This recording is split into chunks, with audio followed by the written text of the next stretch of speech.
Man, you're welcome. Seated right beside him is another erudite scholar,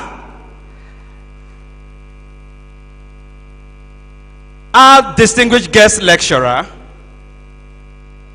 the Vice Chancellor of the University of Port Harcourt. Do welcome Professor Onari Abraham Georgewell.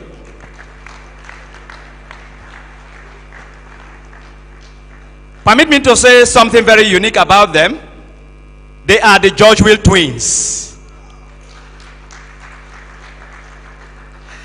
If this is what it takes to be a twin, I like that. And incidentally, I am also a twin. And my twin brother is also a lion. And in my family, we have 6 sets of twins, and we are all alive. So I'm tapping into your anointing to be also distinguished like you. Put your hands together for the Georgewell twins. We are proud of you. Thank you. You made us proud in your respective fields, rising to the peak of your careers. Lions and lionesses, we also have in our midst, seated right here, a great lioness,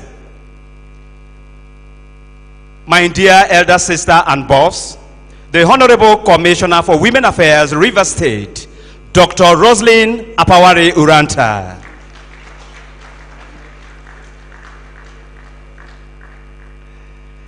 And of course, another distinguished lion.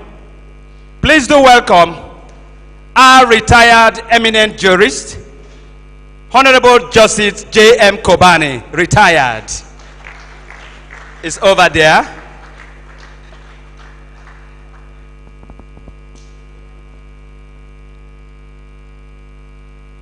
We have in audience our leader, former president of the University of Nigeria Alumni Association, a very distinguished estate surveyor, Shattered.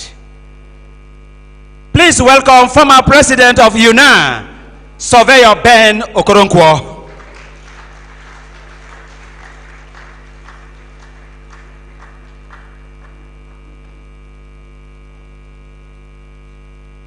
As I said, this introduction is in no order of precedence. We also have in this convention our very distinguished Vice Chancellor, co-host of this event. I'm talking about the Vice Chancellor of the University of Nigeria in Nsukka, Professor Charles Arinze-Chukwu Igwe, ably represented by Mrs. Christina Ajuziogo, the Alumni Relations Officer.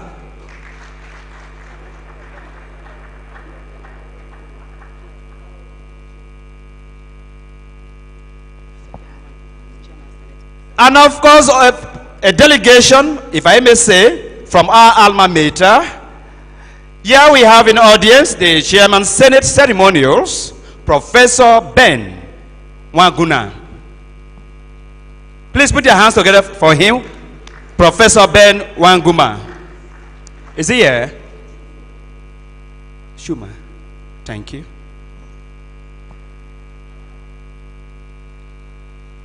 Lions and lionesses, are you excited to be in Rivers State? Thank you very much.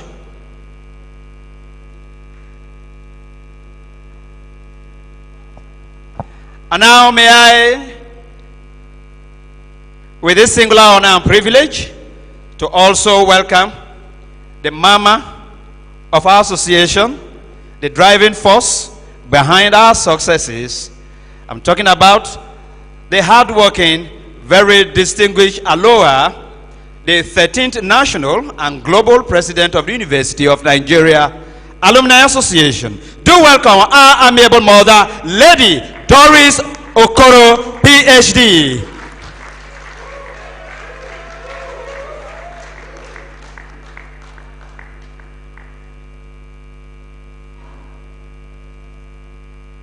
And of course, we also have here the Deputy National President of our association, Dr. Sanusi Kane is also present from Kano branch.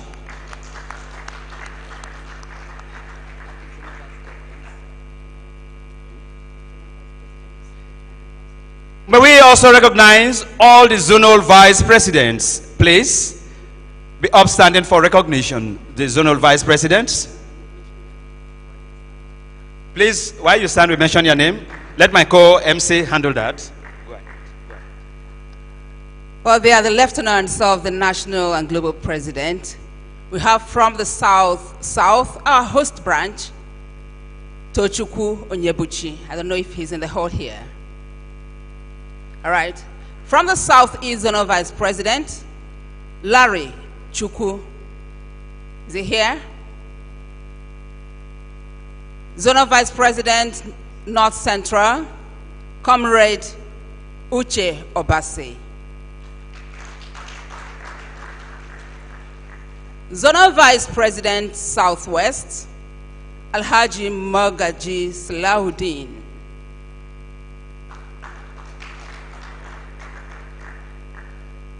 The national secretary is very much around. He is Honorable Dr. Chris Mang Wokocha. And the assistant national secretary, Barrister Juliet Okoha.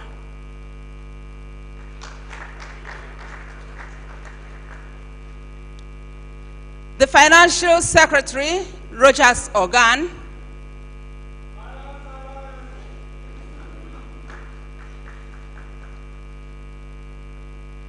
Dr. Nathaniel Afao is the national auditor.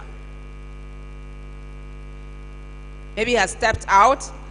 And the national legal advisor, Barrister Chris Ajugwe.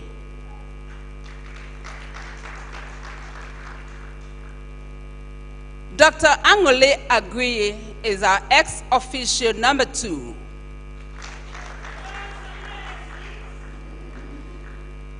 The very first ex-officio has been introduced as the IPP, and we have others lined up. The number 5 ex-officio has also been introduced in the person of ARO. You know, when she was introduced, she was wearing the skin of the Vice Chancellor. Now, she is the Alumni Relations Officer, Mrs. Christina Ajuziogu. You're welcome, ma'am.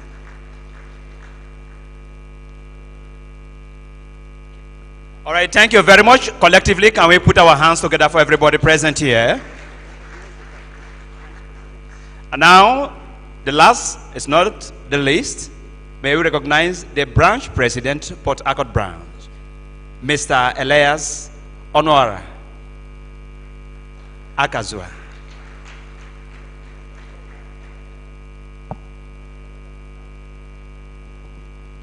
May we please appeal to lions and lionesses to please step forward, those of you at the back to fill all the front seats. We have started. The national officers, please step forward, and the alohas, please come forward and fill the front seats. Then others can now see. But for want of time, we will still go back to introduce the branch presidents. So we plead for your indulgence. All right, thank you very much. That done, please, may we now call this convention opening ceremony with the national anthem. May we rise for the national anthem.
While we remain standing, we take the university anthem.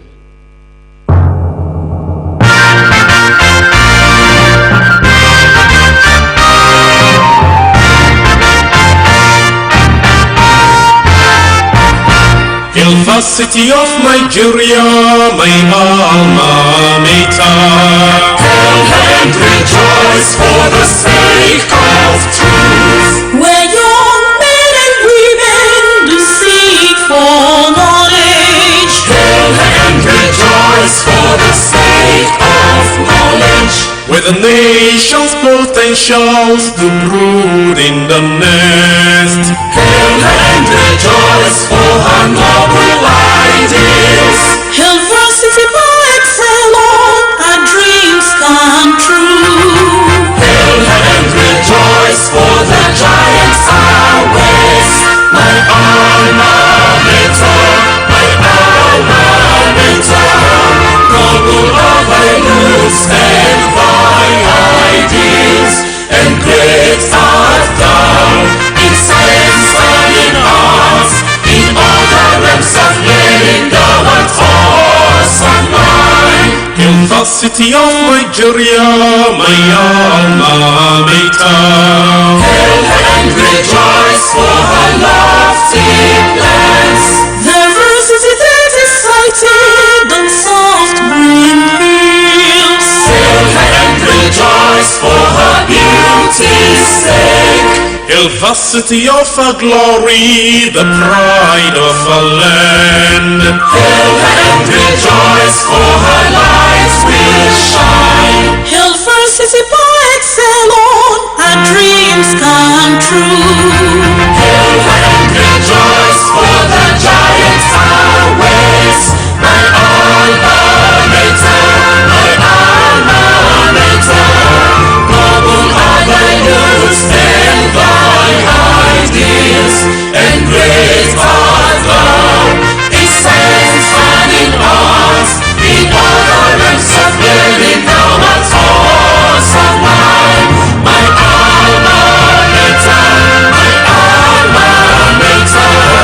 Noble are thy looks and thy ideals, and great art thou in science and in arts, in all the realms of learning thou art awesome.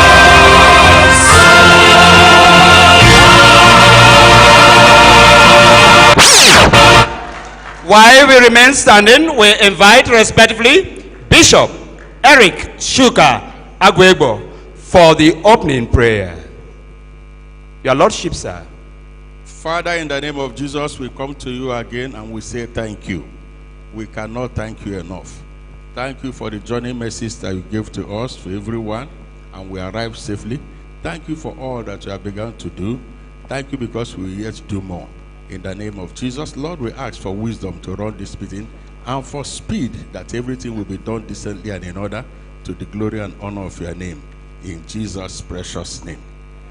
President, please, we may be seated.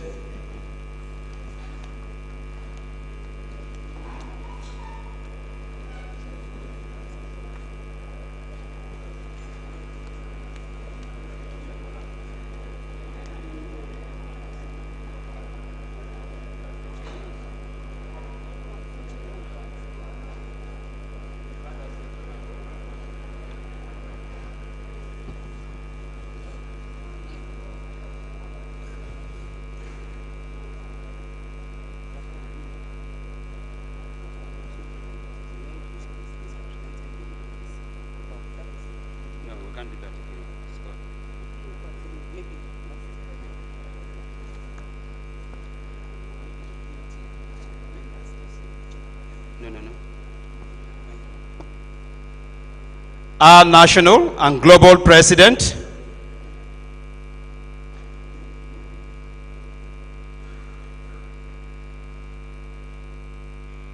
distinguished invited guests, keynote speakers, great lions and lionesses, you are all welcome to the University of Nigeria Alumni Association 114th NEC meeting and 28th Biennial Convention. Theme: educating for productive skill, entrepreneurship, and global competitiveness. Alumni as catalyst, taking place here in Port Harcourt, the Garden City and state capital of Rivers State. Distinguished ladies and gentlemen, can we put our hands together for this convention?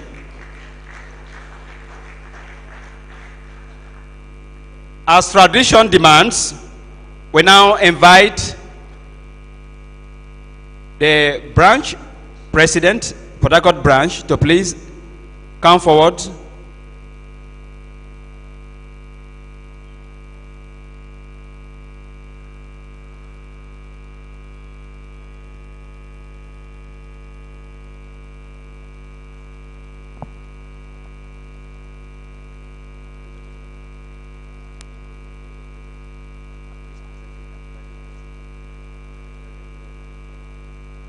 All right. May I respectfully invite the branch president, Port Harcourt branch, Mr. Elias Akazua, to please moderate the presentation of Kola Note.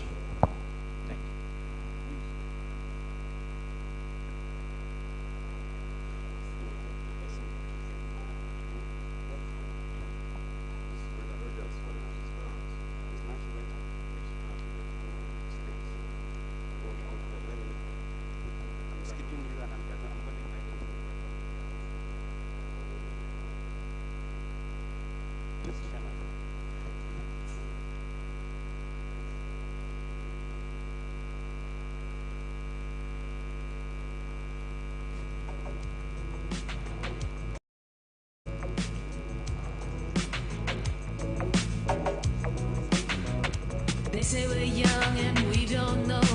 Won't find out until we grow. Well, I don't know, baby, if that's true. But you got me, baby, Thank you, Mr. President. We proceed with the event as scheduled. On the commission of our global president, we are now proceeding to the next on the program. The chairman's opening remark. We are with the arrival of His Excellency, former Governor Peter Odili. He has indicated that he's on his way. We now invite for the welcome address the branch president, Port Harcourt branch, Mr. Elias Akazua, for his welcome address. Please put your hands together for him.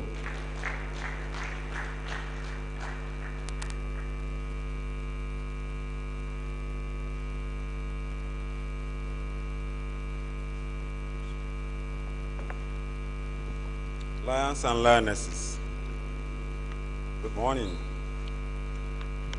My address is already on the brochure. I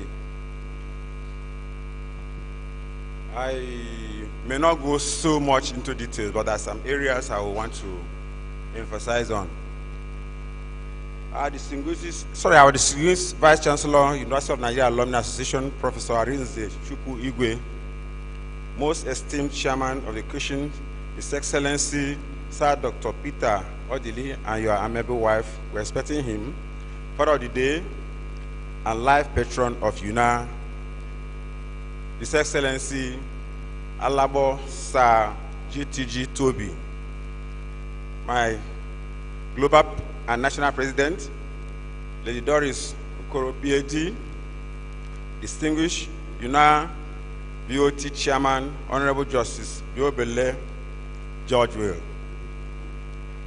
Our distinguished guest, lecturer and Uniport VC, Professor Unare Abraham George Will. Our this year present, distinguished keynote presenters and discussants, my Lord, spiritual and temporal, all our lawyers here present, our distinguished guests, ladies and gentlemen, lions and lionesses. I'm most excited to welcome you all to the 114th National Executive Council meeting and the 28th Biannual Convention of University of Nigeria Alumni Association, tagged Garden City 2024. Believe you me, that it's took a lot of human efforts and prayers to put up this event and assemble these great personalities from all walks of life to such an occasion as this. Today, we are here not only to socialize and come to terms with the ambience of the city of Port Harcourt, but majorly to brainstorm and discuss issues affecting our dear university and Nigeria at large. It is no longer news that Nigeria economy is at a precarious state, especially with crazy increase in the prices of staple food and other commodities, which is threatening the existence of Nigerians. In view of the above, the theme of this convention, educating for productive skills, entrepreneurship, and global competitiveness, alumni as catalysts, is carefully crafted to embody every element needed to educate the mind towards economic prosperity. In the midst of this challenging economy lies numerous opportunities which can be explored to fortify individuals. The focal point of the discussion is on the role of the alumni body in fostering proper education for productive skills to the extent that the individuals compete favorably globally. I want to go to the area where I think our stakeholders should take more interest in.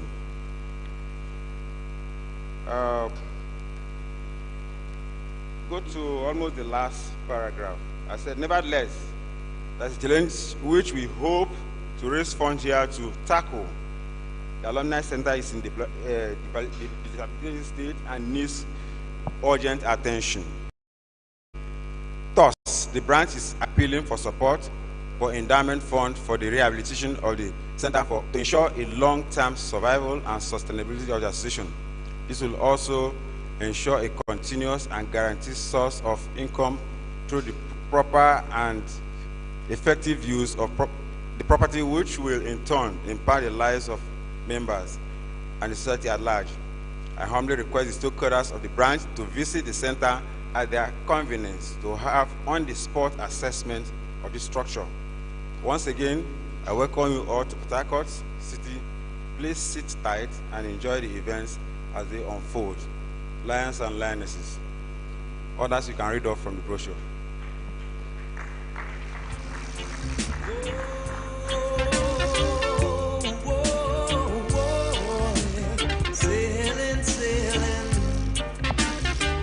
Lions and lionesses, please let's put our hands together for our branch president, Port Harcourt branch, Mr. Elias Akazua. Thank you so very much. Our global president, very distinguished ladies and gentlemen. Before we move on to the next on the program, permit me to welcome, while the welcome address was being presented, the Amainabo of Krike, His Majesty King T.E.O. Ogobe, is ably represented by Alabo Professor Sotonye Fineface Ogan. Please welcome His Majesty. And also, we had recognized him earlier. He's here with us.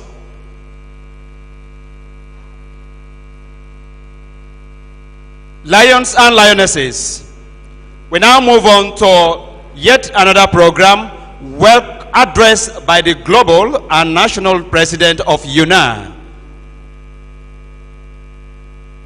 Put your hands together for Lady Doris Okoro, PhD, our amiable president, the 13th president of this great association.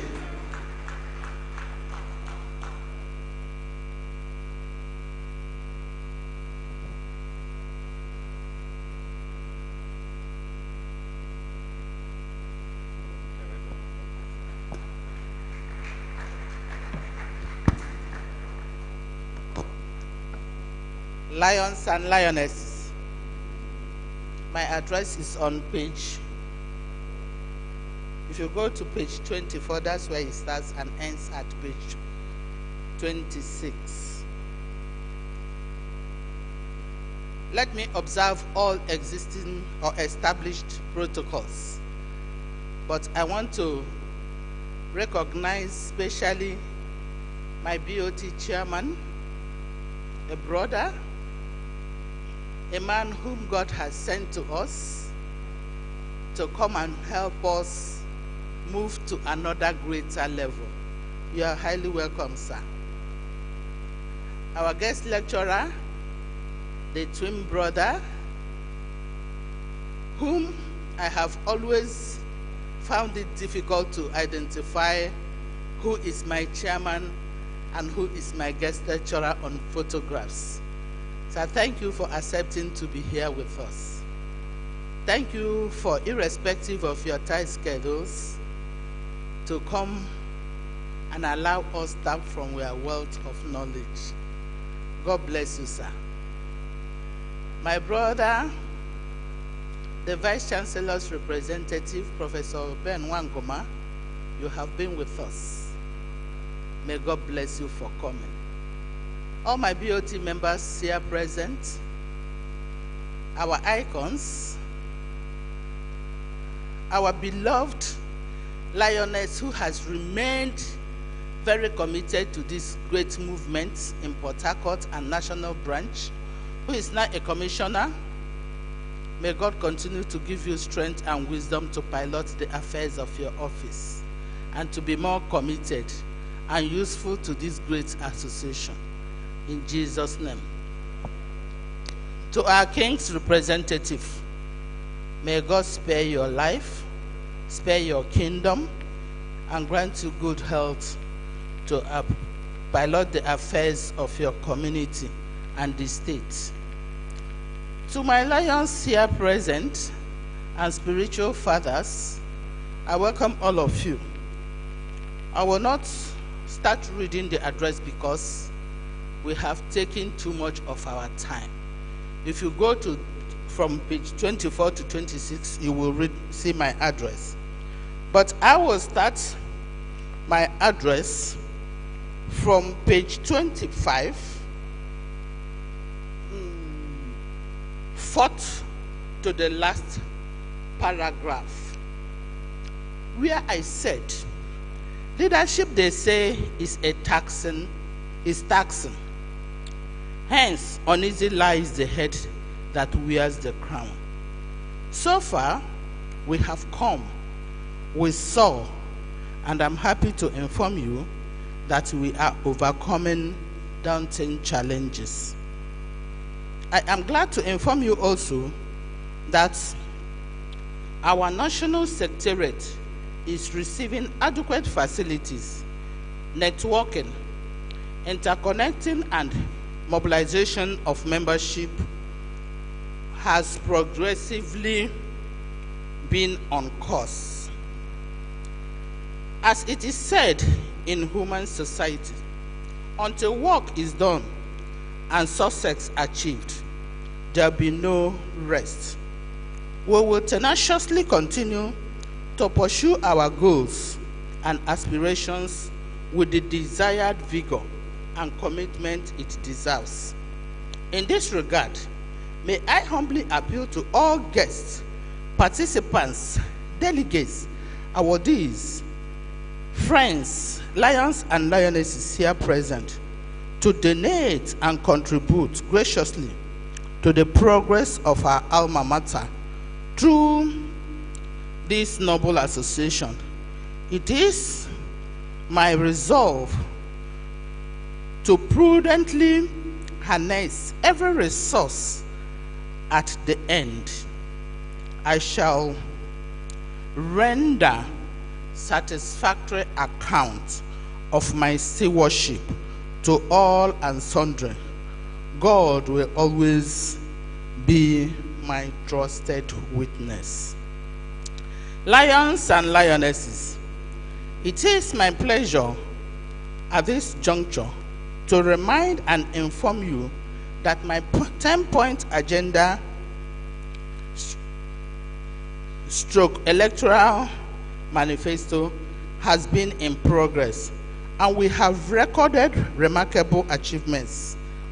These and earlier includes, this and entirely includes membership, mobilization, and reconciliation.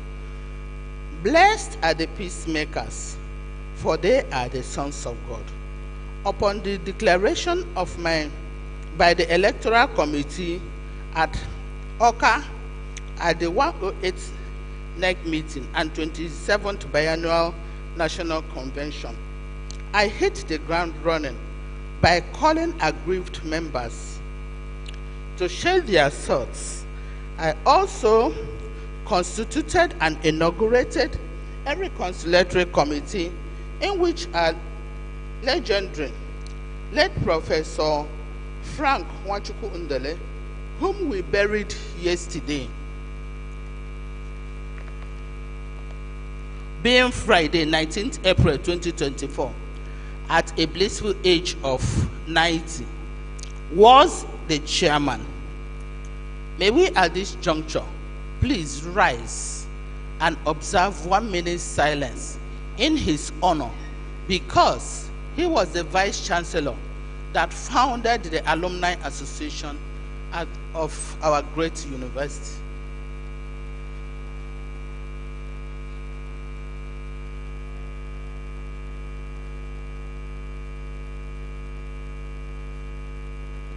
May God grant eternal rest to the soul of Professor Frank Ndele and the soul of other faithful departed, in Jesus' name. May we be seated.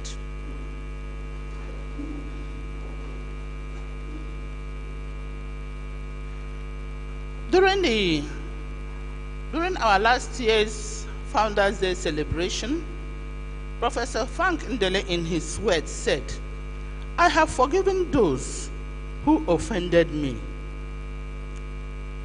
It is human to err, but it is divine to forgive. It is God's command. Therefore, I urge everyone here to please forgive those who may have offended you in all areas of life, including myself. Similarly, our life patrons commended the proactive approaches we established towards the genuine and sustainable reconciliation.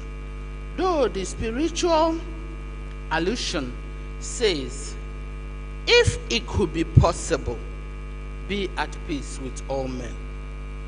I want to state in humility that UNAA, under my watch, is at peace with all graduates of University of Nigeria, affiliations and friends. Committees. Today we have assembled all experts among lions and lionesses who are now in charge of our NEC-approved capital development committees.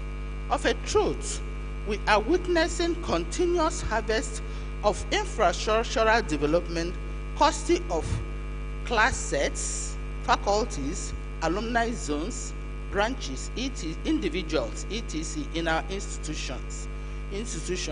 We have achieved a milestone in the nature of improved cordial relationship with the university management. In this singular regard, I am glad to announce to us that we have secured the consent and inclusion of stakeholders like past presidents, BOT members, alohas, and remarkable awardees in the apogee of our decision-making structure concerning our association and the university at large. It might also interest you to know that this administration reconstituted the board of trustees. All our zones are well represented. Conclusively, I will not forget in a hurry to appreciate my host branch, Port Harcourt branch. I call Port Harcourt branch my home, my engine room, and my peace.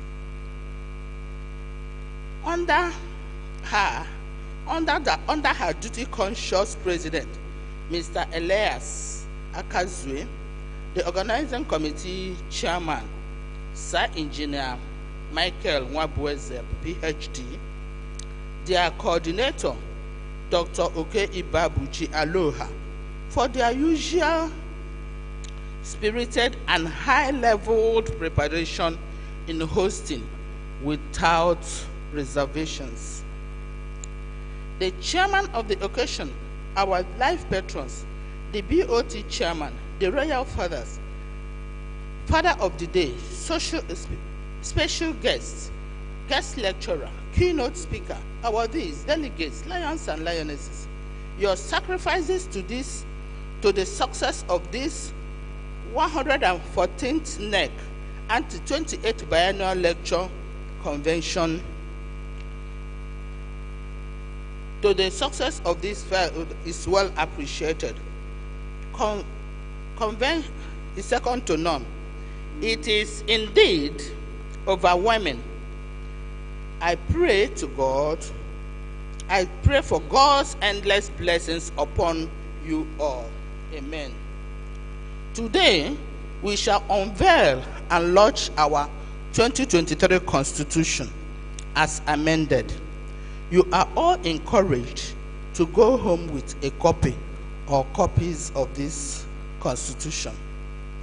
Other projects which demand our immediate attention includes upgrading our alumni website, which is estimated to cost us 4.5 million, the provision of an official vehicle for the office of the national president, the provision of a coaster bus to the association.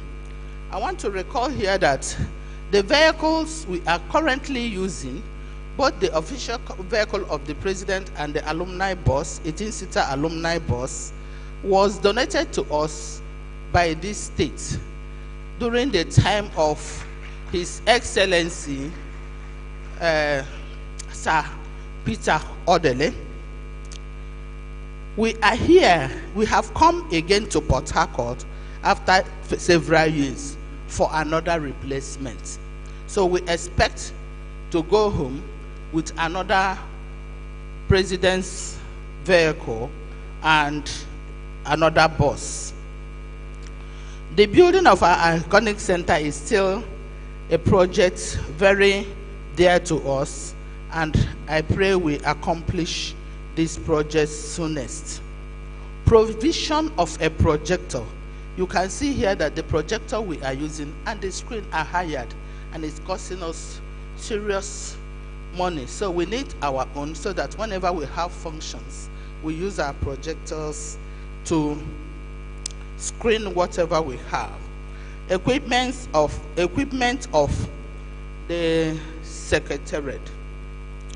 Finally, I wish on behalf of the National Executive Council, the local organizing committee, the host branch, delegates, lions and lionesses, wish all of us fruitful deliberations as we positively consolidate on the gains recorded so far. There is always greater room for improvement. May God grant us traveling mercies as we return to our homes. In Jesus' name. I am eternally grateful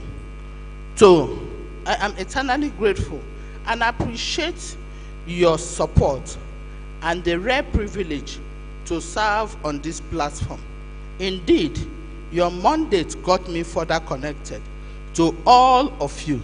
I think this is what I appreciate more than silver and gold, because I can now talk to the likes of Justice Biobele and call him anytime, any day, and he responds and answers me. Without this platform, it would have been very difficult. And he has also linked me to his brother, and maybe I pray I get more links through him. Praise the Lord. I learned from your rich experiences within these 2 years. Of course, without you around me, I would have done nothing. But you all made it memorable. And I will continue to appreciate your support all the time. I will also remain grateful and will not disappoint you by the special grace of God, and in God I depend upon.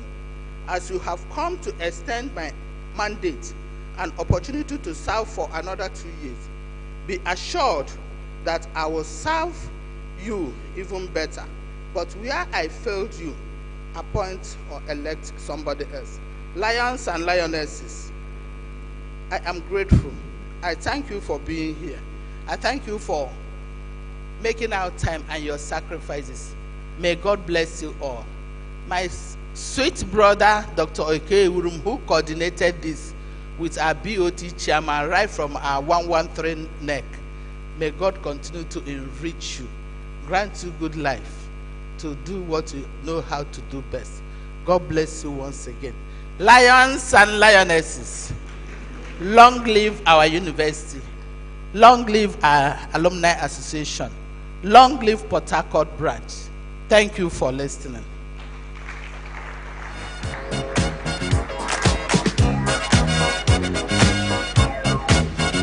We can continue giving her that rousing applause as our national and global president, Lady Doris Okoro, take a seat. Thank you so very much.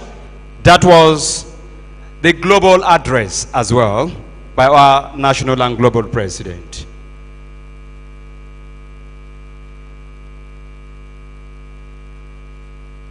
Thank you so very much.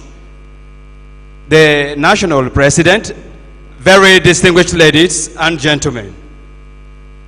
While the address was going on, we have in audience one of University of Nigeria's products who is making us proud here in River State, young, articulate. He is the Honorable Commissioner for Youth Development in River State. Please welcome a lion, a notable lion, Honorable Dr. Chisom Kenneth Bale.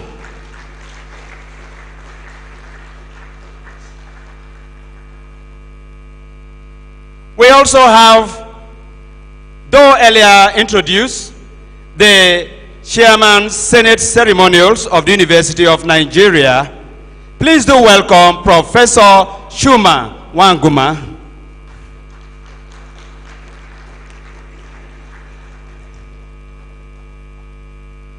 And now, as tradition demands that we welcome our guests, may I once again now invite for the presentation of Kola Nut, because we have royalty here, the Port Harcourt branch president, Mr. Elias Akazua, to present the Kola Nut. Lions and lionesses. Though I'm the branch president and the leader of this branch, but the land actually has somebody who is in charge, and so I don't have that authority to present this Kola Nut. I am handing it over to the representative of His Royal Majesty to do the presentation.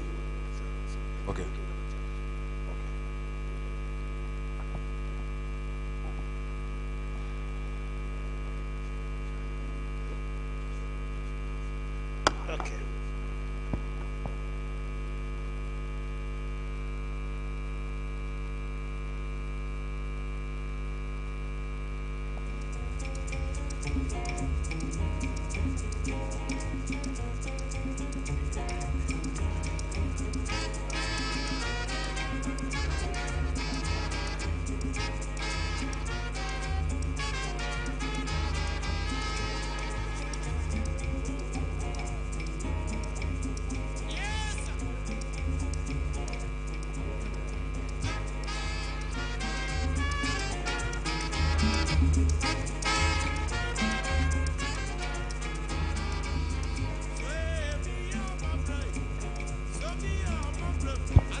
The national president and global president of the University of Nigeria Alumni Association,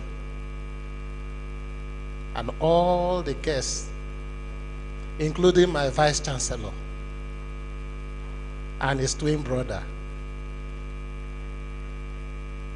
I recognize all of you. The Commissioner for Youth, welcome, sir. Many years ago, when I was battling with researches in my formative years in the university, that was also when computers were finding their ways into Nigeria. We were depending on the dial-up system. We would go to the post office and queue, and then the reigning statistic model was EpiInfo. Then SPSS was new to us. So when you get to the post office, the queue, you have almost 40 persons waiting for their turn. And then when it gets to your turn, you don't even know what to do with the computer because you are seeing it for the very first time. Computer is looking at you and you are looking at the computer. So you ask somebody, please, how do you do this? Look at the thing I'm looking for. Because you don't know what to press. They told us mouse. And the thing was not running. They said screen. It was like television. Ladies and gentlemen, when food that is bigger than the portion a child will take is presented to the child, the next question is, who owns it? Who get up? And I'm also asking that question this morning because in Okrika, in Krika Kingdom, we don't have any tree that bears kola nuts. So we don't even know what to do with it. So if you give me, like, we use left hand or right hand to break it. So in order not to make the gods, both in heaven and on earth, not to be angry and give me stroke, may I quickly call Sir Ben Okonkwo to please do the right thing. Has he gone out?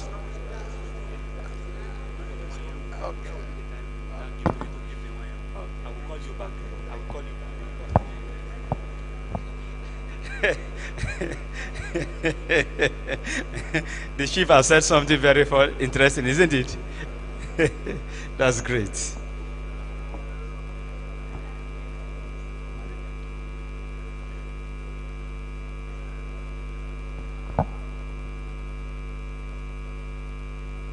Very distinguished ladies and gentlemen, if you carefully observe, the atmosphere is becoming a little bit electrified as a result of the arrival of a very eminent personality in Nigeria, a product of the University of Nigeria.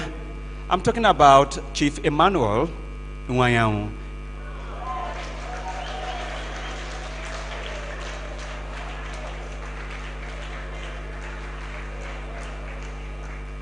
I will introduce him when he comes, yes. And so our dignitaries are out to welcome him. So when he comes, we are going to honor him. As the elders say, honor to whom honor is due, to give him a standing ovation in recognition of his enduring contributions to nation building. Am I right? And that is what we are honoring today as he walks in. Thank you while we await his arrival.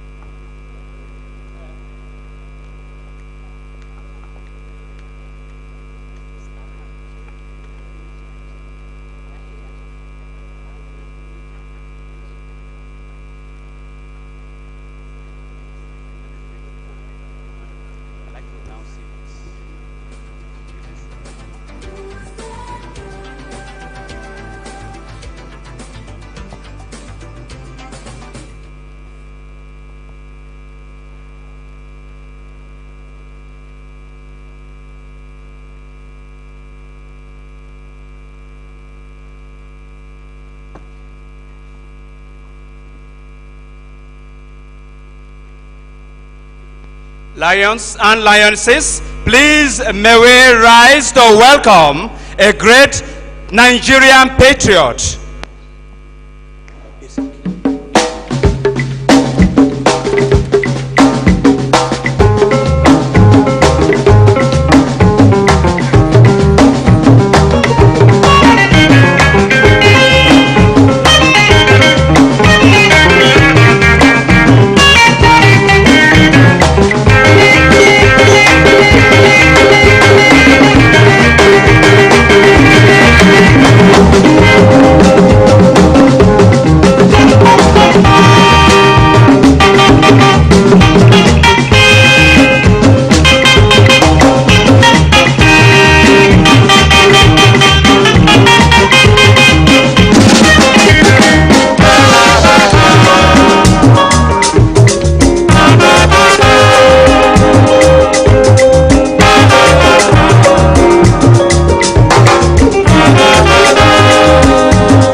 Lions and lionesses, we have just welcomed to this 114 NEC meeting a great Nigerian personality, an engineer, an entrepreneur, a great leader, the Aha Ejiagamba, the President General of Ohaneze Indigbo, our great leader, Chief Dr. Engineer Emmanuel C.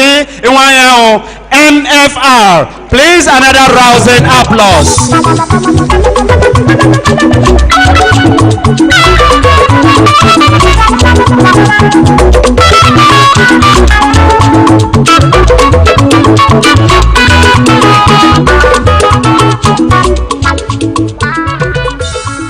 And again, lions and lionesses, we have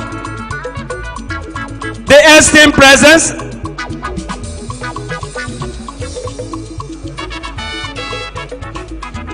another eminent Nigerian that University of Nigeria has proudly produced, a respected economist. We have here our dear Father of the Day, His Excellency Alabo Dr. GTG Toby. former Deputy Governor of Rivers State.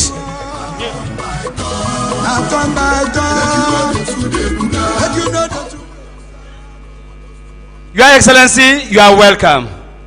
He has been here very early and he is here again. Once again, Your Excellency, we are proud to have you. Thank you so very much.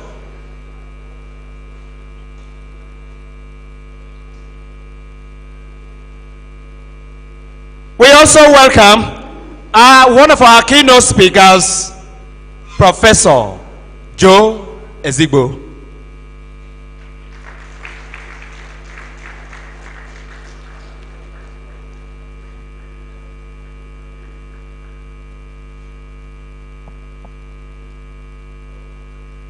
Our dear President General of Ohaneze Ndigbo and our dear Royal Father of the Day, you are welcome to the 114th NEC meeting and the 28th biennial convention of our Alumni Association.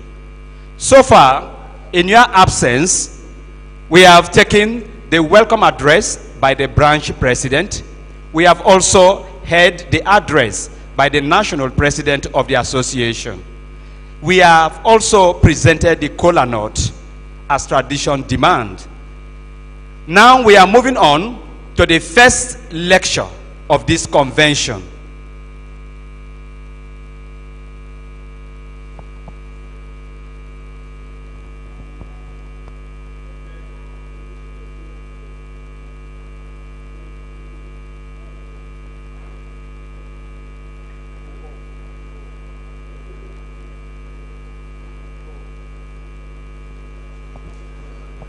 All right, this is an appeal to our members that we have to be good hosts. We can respectfully vacate our seats, move on to the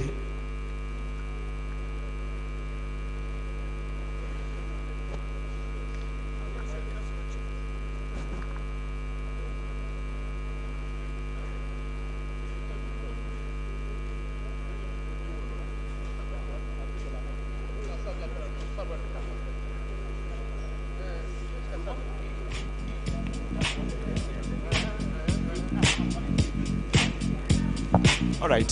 Thank you. Lions and lionesses, we are yet to fulfill the demands of tradition.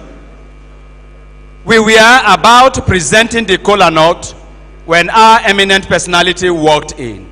And so to fulfill that demands, may I once again respectfully invite representative of His Majesty, King Ogobert, Alabo Professor Fine Face Organ, to please present the kola nut, what you were about to do before now.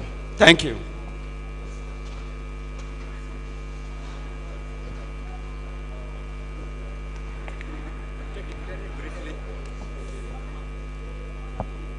The life patron and the President General, Ohaneze Ndigbo.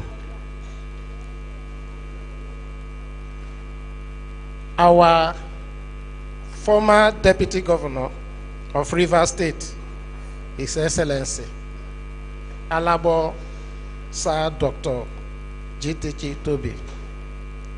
Sirs, while you were on your way into the hall, we were saying something about the kola nut.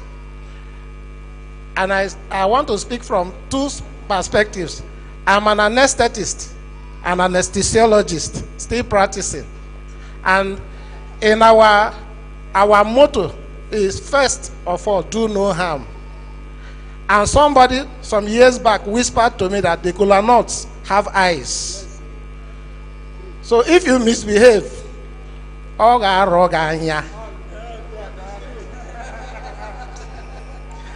So on that note, I want to hand over the kola nut to the life patron and the President General, Ohaneze Ndigbo. Is no other person than Chief Dr. Engineer Emma Anyanwu. Please, can somebody respectfully hand over what I can't do to him to do it perfectly well. Thank you very much. Thank you very much. It was good you said what you can't do perfectly well, let another person do. My assignment is so simple.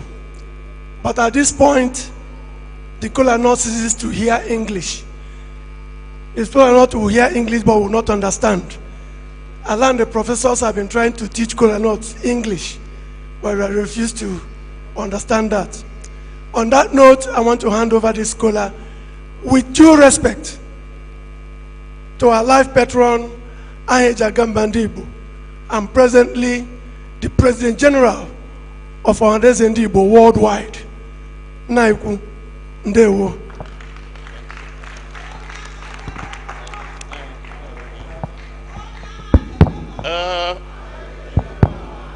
Ndewono ekelele mono ndewono ndewono biko ewetala ọjị na ụnụ nwanụ nga anyị nọ ọhụnye ọla na Igbo agaghị eji omenala Igbo eme a ga-asụ Bekee. So I want actually to acknowledge that kola nut have been served. In Nigeria, everywhere in Nigeria, we respect kola nuts. God created the world. God created the vegetables, the fruits, everything, and human beings. And God has given every people some things that have to do with identity. If you read the book of James, you will notice that olive tree, the Jews or the people from around Mediterranean, is a very special fruit for them, olive. Up to the extent that they believe that if somebody is sick and you pray with olive tree, if you rub it on him or he drinks it, the person will recover.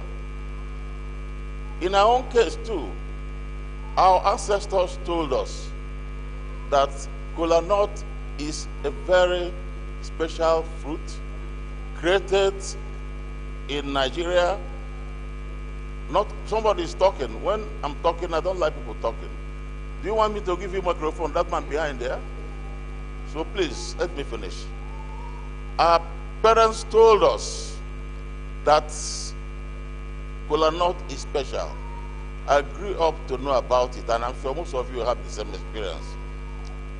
My father told us that this is the only type of fruit that you have about 4 or 5 or more cotyledons together, joined without any needle, without any beam, without any thread. But God brought them together. Of course, that means unity. Whenever our people, in those days, our people used to go to war. When they go to war and they get kola nut, they eat it, you will never abandon your brother in the warfare. Even if he dies, you bring his corpse back. When you sign an agreement with somebody, you eat kola nut. At times you bring the alligator pepper, which is a condiment used to eat it. So it is a very great thing in Igbo land. I think I want to congratulate my colleagues, Alumni Association, for bringing this kola nut. So I now receive it in the name of everybody here. My brother GT is here, Toby. So he's here. So I think I will first of all say that I have acknowledged it. In our culture, what we do at the moment, I want to let you know that right now, as the President General of Ohanese Ndibo, I have set up a very powerful committee to review most of this culture under the chairmanship of Obi of Onitsha. They will let us know if there are new things about kola. But at the moment, all I can do is to see if there is a traditional ruler here in Port Harcourt who is based here, a native. I'm talking of a traditional ruler who is a native. But if there is none, then it will revert back to me, because I am the only person so far in Igbo land who have been conferred a title of Ahija Gamba by all the traditional rulers in all the states of Igbo land. All of them, Delta, Rivers, Imo, Anambra, Ebonyi, Abia, everywhere, they all conferred on me. So in fact, my own conferment is a big one, even though my father is not a king, he's not a traditional ruler. But I'm a traditional ruler that I was chosen by our people. But if there is any traditional ruler here, please, MC, if there is one, he should now take this kolanut. I have received it to save time on behalf of every one of you. He should bless it, and after blessing it, we will eat. But if there is none, I will go ahead and bless it. Thank you very much. I don't know whether the MC is nearby. If there is none, is there any traditional ruler? Any traditional ruler, or do we leave Ahija Gamba to go on?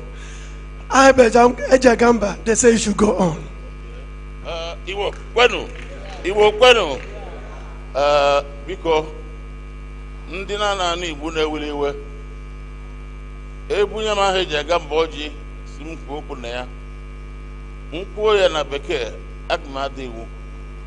So ewelele m ọjị elu, nga m weliri elu, onye na-ata ya ata ọhụrụ ya n'aka m. Unu ahụ n'ọjị, unu ahụ n'ọjị, unu ahụ n'ọjị. Ọjị unu hụrụ, unu ga-eji tata ndụ, tata ahụike, tata ọganihu, tata udo, tata ịhụnanya. Anyị niile gbakọrọ nga anyị wụ ndị ụmụ University of Nigeria. All our alma mater, anyị wụ ụmụ ya. Anyị na-ekele Chineke na University mụrụ ụmụ dị ka mụ na unu. Anyị na-arịọ ka Chukwu gọzie anyị niile wụ ụmụ University of Nigeria.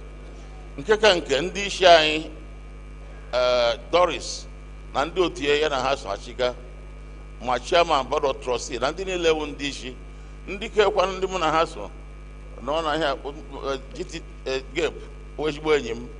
Chineke gọzie anyị niile, gọzie unu niile, ezinụlọ unu. Unu tata ọjụ na tata ọganihu, tata ọdịmma site na Kraịst bụ onye nwe anyị. Ọdịmma, ndewo.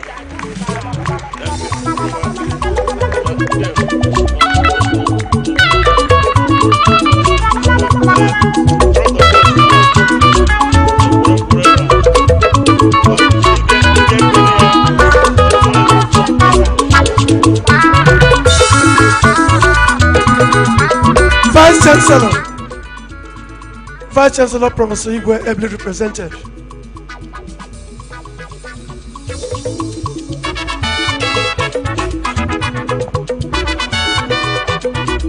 Our Royal Highnesses, Naiku Igaiwe Dana Handing Kosa, Go Wikezu. Thank you very much.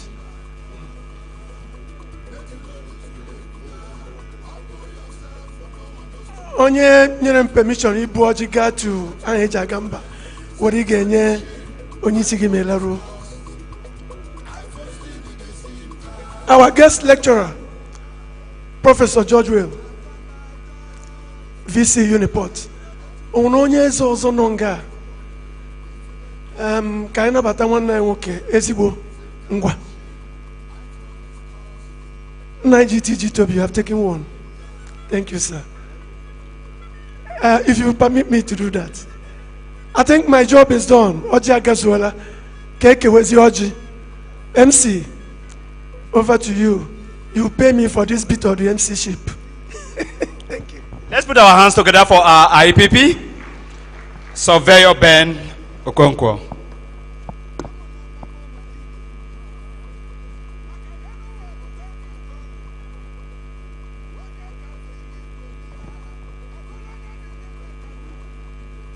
Very distinguished guests, ladies and gentlemen, we now move on to the first keynote address, keynote lecture. And, no, it's lecture. It's lecture, not the keynote, please.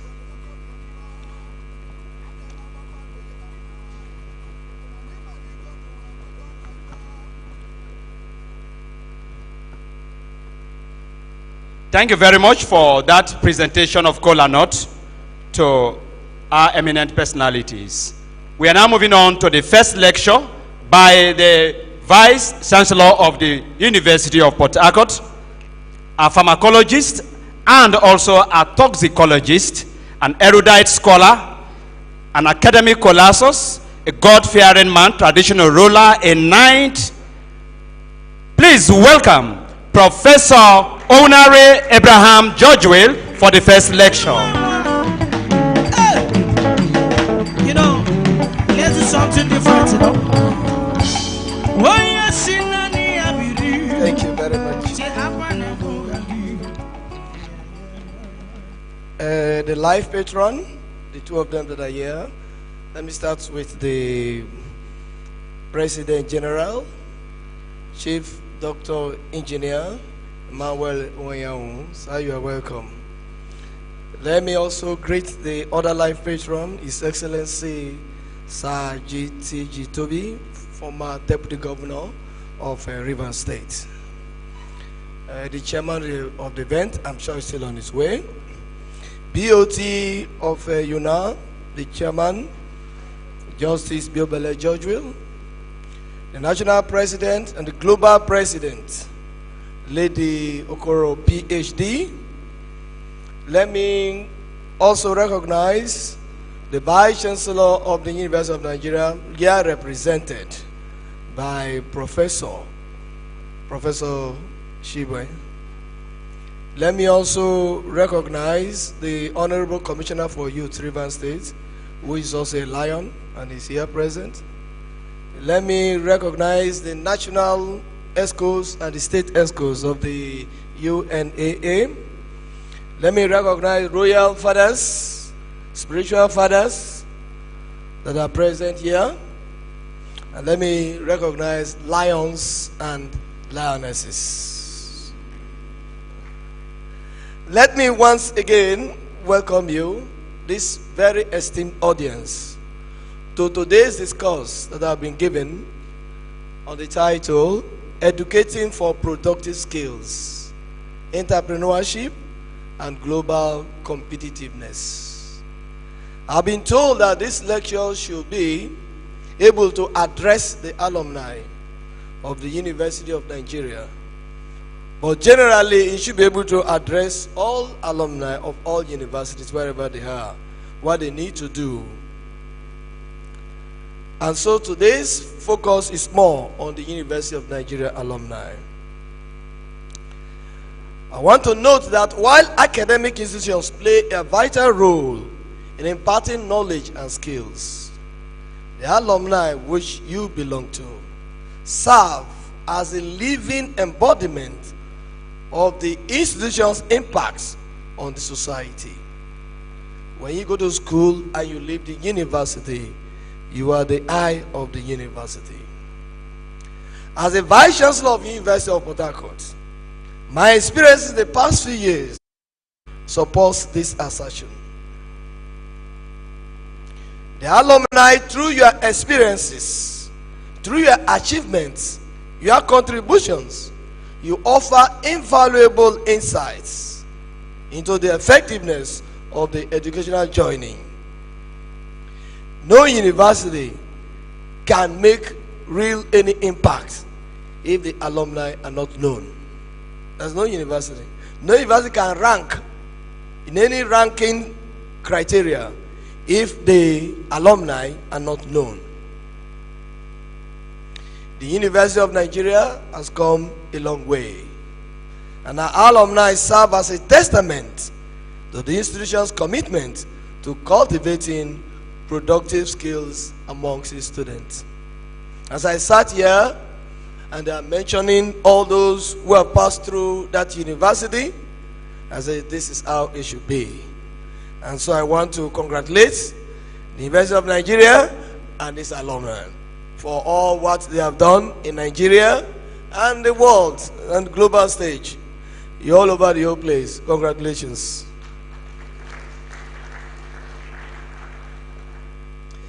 If we examine the career trajectories of all of you, the alumni, then we'll be able to say how effective the education that you were given when you were in the university. Because we believe that it's the education you received in that university that has equipped you with the necessary skills for the successes you have achieved outside the university. And therefore, there is need to critically look at the alumni. These are the strengths and the weaknesses of the alumni. As we do that, we'll be able to also analyze the curriculum of the. Now, but I must say, entrepreneurship is not the same as skill acquisition. It's different. We say skill acquisition could mean, can I do barbing, or can I do, I don't know, what are the skills? They can easily tell people, maybe masonry and so on. No, that's not what we mean by entrepreneurship. The entrepreneurship we are talking about here is entrepreneurship that is knowledge-based. Entrepreneurship that is knowledge-based. What is it that the medical doctor can do outside treating patients? What is it that the lawyer can do outside going to court? These are the kind of skills we are talking about. And the universities today, as we have them, are all trying to make sure our students do not go out with only certificates. So what kind of entrepreneurship am I talking about? Intellectual entrepreneurship. Intellectual entrepreneurship.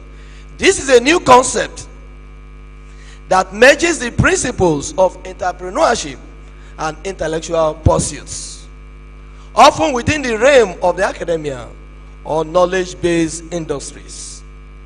At the core of intellectual entrepreneurship is the application, and we believe that with people like you now spearheading entrepreneurial education, it means it's a wake-up call to everybody that certificates alone are no longer what we need.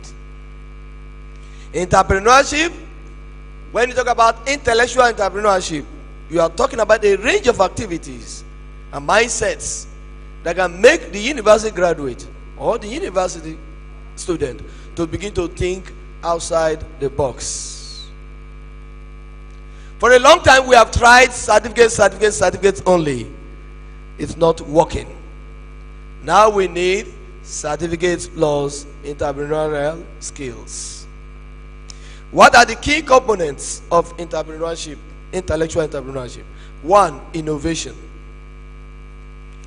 New ideas, new concepts that will produce solutions to challenges that we have. Innovation, ideas that will create new opportunities and provide solution.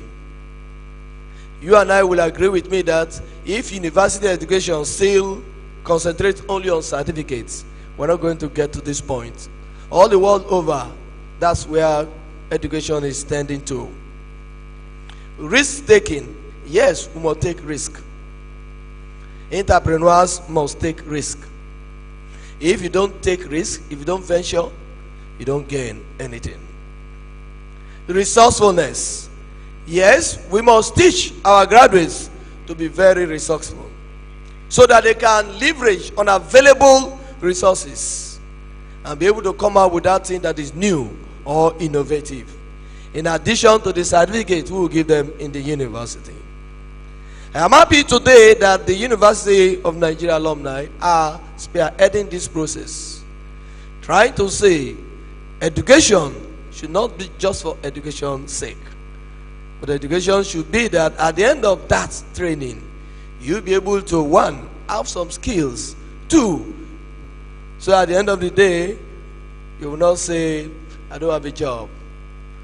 We want education that can make you a job creator, a wealth creator, not just a job seeker. Value creation. Intellectual entrepreneurship is driven by the commitment to create value. That value can be economic, social, or cultural. It may involve commercialization of your inventions. It may involve influencing public policies. It may advance academic scholarship or may foster community development. What I'm trying to say, my dear people, is education for education time is over. Education for certificate time is over. And you are spearheading that new era where we're going to talk about education that can provide what you need, what the students who are in school need now for their tomorrow. Education that can make them to become good entrepreneurs. Education that can give them skills that can make them to become creators, value creators, not just BSc, MSc, PhD, and so on and so forth. How do we cultivate intellectual entrepreneurship? We'll talk about interdisciplinary education and collaboration. Of course, the era where medical doctors will be in the university and talk about only medicine is over. The era where lawyers will remain in university and talk about only law is over. The world now looks at collaboration. How will the doctor collaborate with the lawyer? How will the lawyer collaborate with the engineer? All aimed at producing new ideas, innovations that can provide solutions to challenges we have. Whether those challenges are local, whether they are national, or whether they are global challenges. The only way we can overcome them is interdisciplinary education and collaboration. As a university, how do we do this? Which I'm sure my vice chancellor represented in arts, maybe theater arts or fine arts and design. Because we believe that is the only way they can come up with innovative ideas that can provide some solution to some challenges. And so we facilitate interdisciplinary networks, workshops, and seminars to promote cross-pollination of ideas and facilitate knowledge transfer. My joy is you are starting this journey. And I believe that the University of Nigeria, from where you graduated, will take a leave. They may be doing it already, but now they will know that you are spearheading these new innovative technologies to make sure that education is not just for education. We can also do entrepreneurial training. Most universities now are also taking time as we teach our students. We are taking time to teach them how to become real entrepreneurs. And in second year, third year, most universities now have entrepreneurial courses, just to make sure when they come out, they will not rely only on their certificates. And so education for just education time is over. We are at a time where we need education for several reasons, amongst which are entrepreneurship. And so when I saw the theme of this lecture, when you talk about education for productive skills, it's not just certificates anymore. Mentorship and networking. Who else can do mentorship more than the alumni? As you progress in your career, the students in the university are looking at you. I want to say something even as an individual. I know when I finished medicine and I wanted to choose a career, which pathway will I go in medicine? I went to the UPTH. I trained in University of Port Harcourt, and so I started residency in UPTH. I was in internal medicine. But when I was in the department, I was also looking at those who were already there. And I will just leave it for short there. But what happened was at the end of the day, I left it and went somewhere else. Professor Ogan is here. I left it and went somewhere else.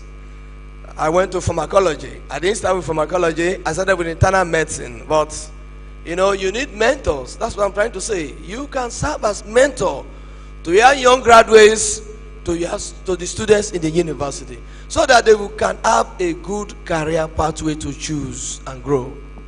I have experienced it before. And so, Alumni Association should be able to establish mentorship programs that pairs students with alumni. Mentorship programs amongst us. Who is an engineer? Who is a successful engineer? Who is an entrepreneurial engineer?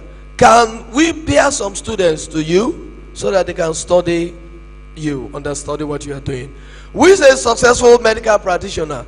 Can we give you some medical students that you tell them how you are doing it? And so while they are learning, they're also learning from you. That will enable us also to create network between students and the graduates. We can also provide online platforms where our students in the university can network with the alumni to seek advice. To seek advice, you can share resources with them. And at the end of the day, they will come out as graduates who are well grounded in diverse backgrounds. I think it's important that we realize that the theme of this talk, education for entrepreneurship, education for productive skill, is key. The era of education for education is over, or education for just certificate is over. But I believe that you can change that era by your commitment to your university and your commitment to the students who are there. And even the young graduates who come out of school, they still look up to you. And so, alumni can still do something more.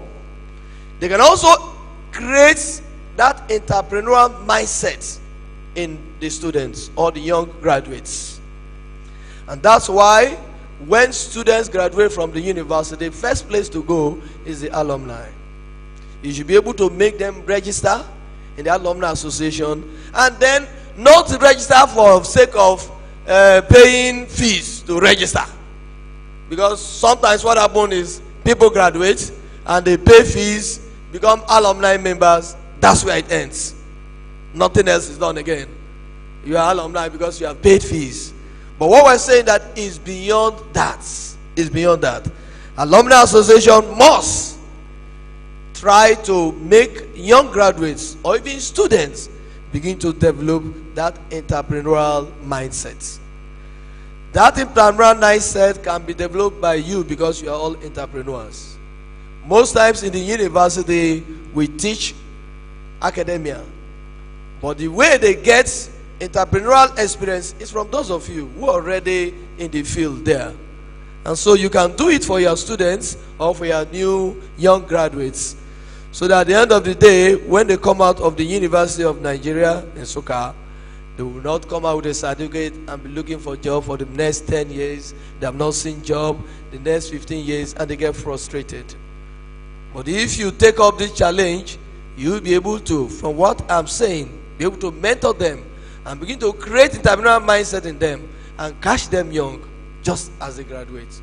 And I have also said that when they graduate, do not be interested only in their registration fees. Because I'm a vice chancellor and I also see it. I see it. The alumni of my university, they will come to me for quarterly collection. How many students have graduated? How much have they paid? And I ask them, is that all about it? What have you done for these young people? You don't tell me what you have done for them. Or what you come, how much, how many students, how much, then application for collection of the number of ones. Is that all? Let's go beyond that as Alumni Association. And that's what I think what the whole of this is all about. Yes. Yes.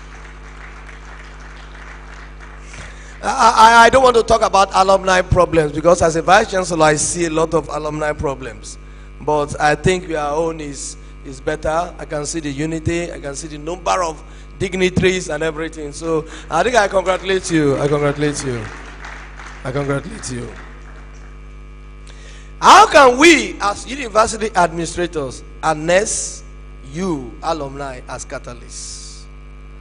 I believe the University of Nigeria can harness its alumni as catalysts by implementing various initiatives and strategies aimed at engaging, leveraging, and mobilizing your expertise.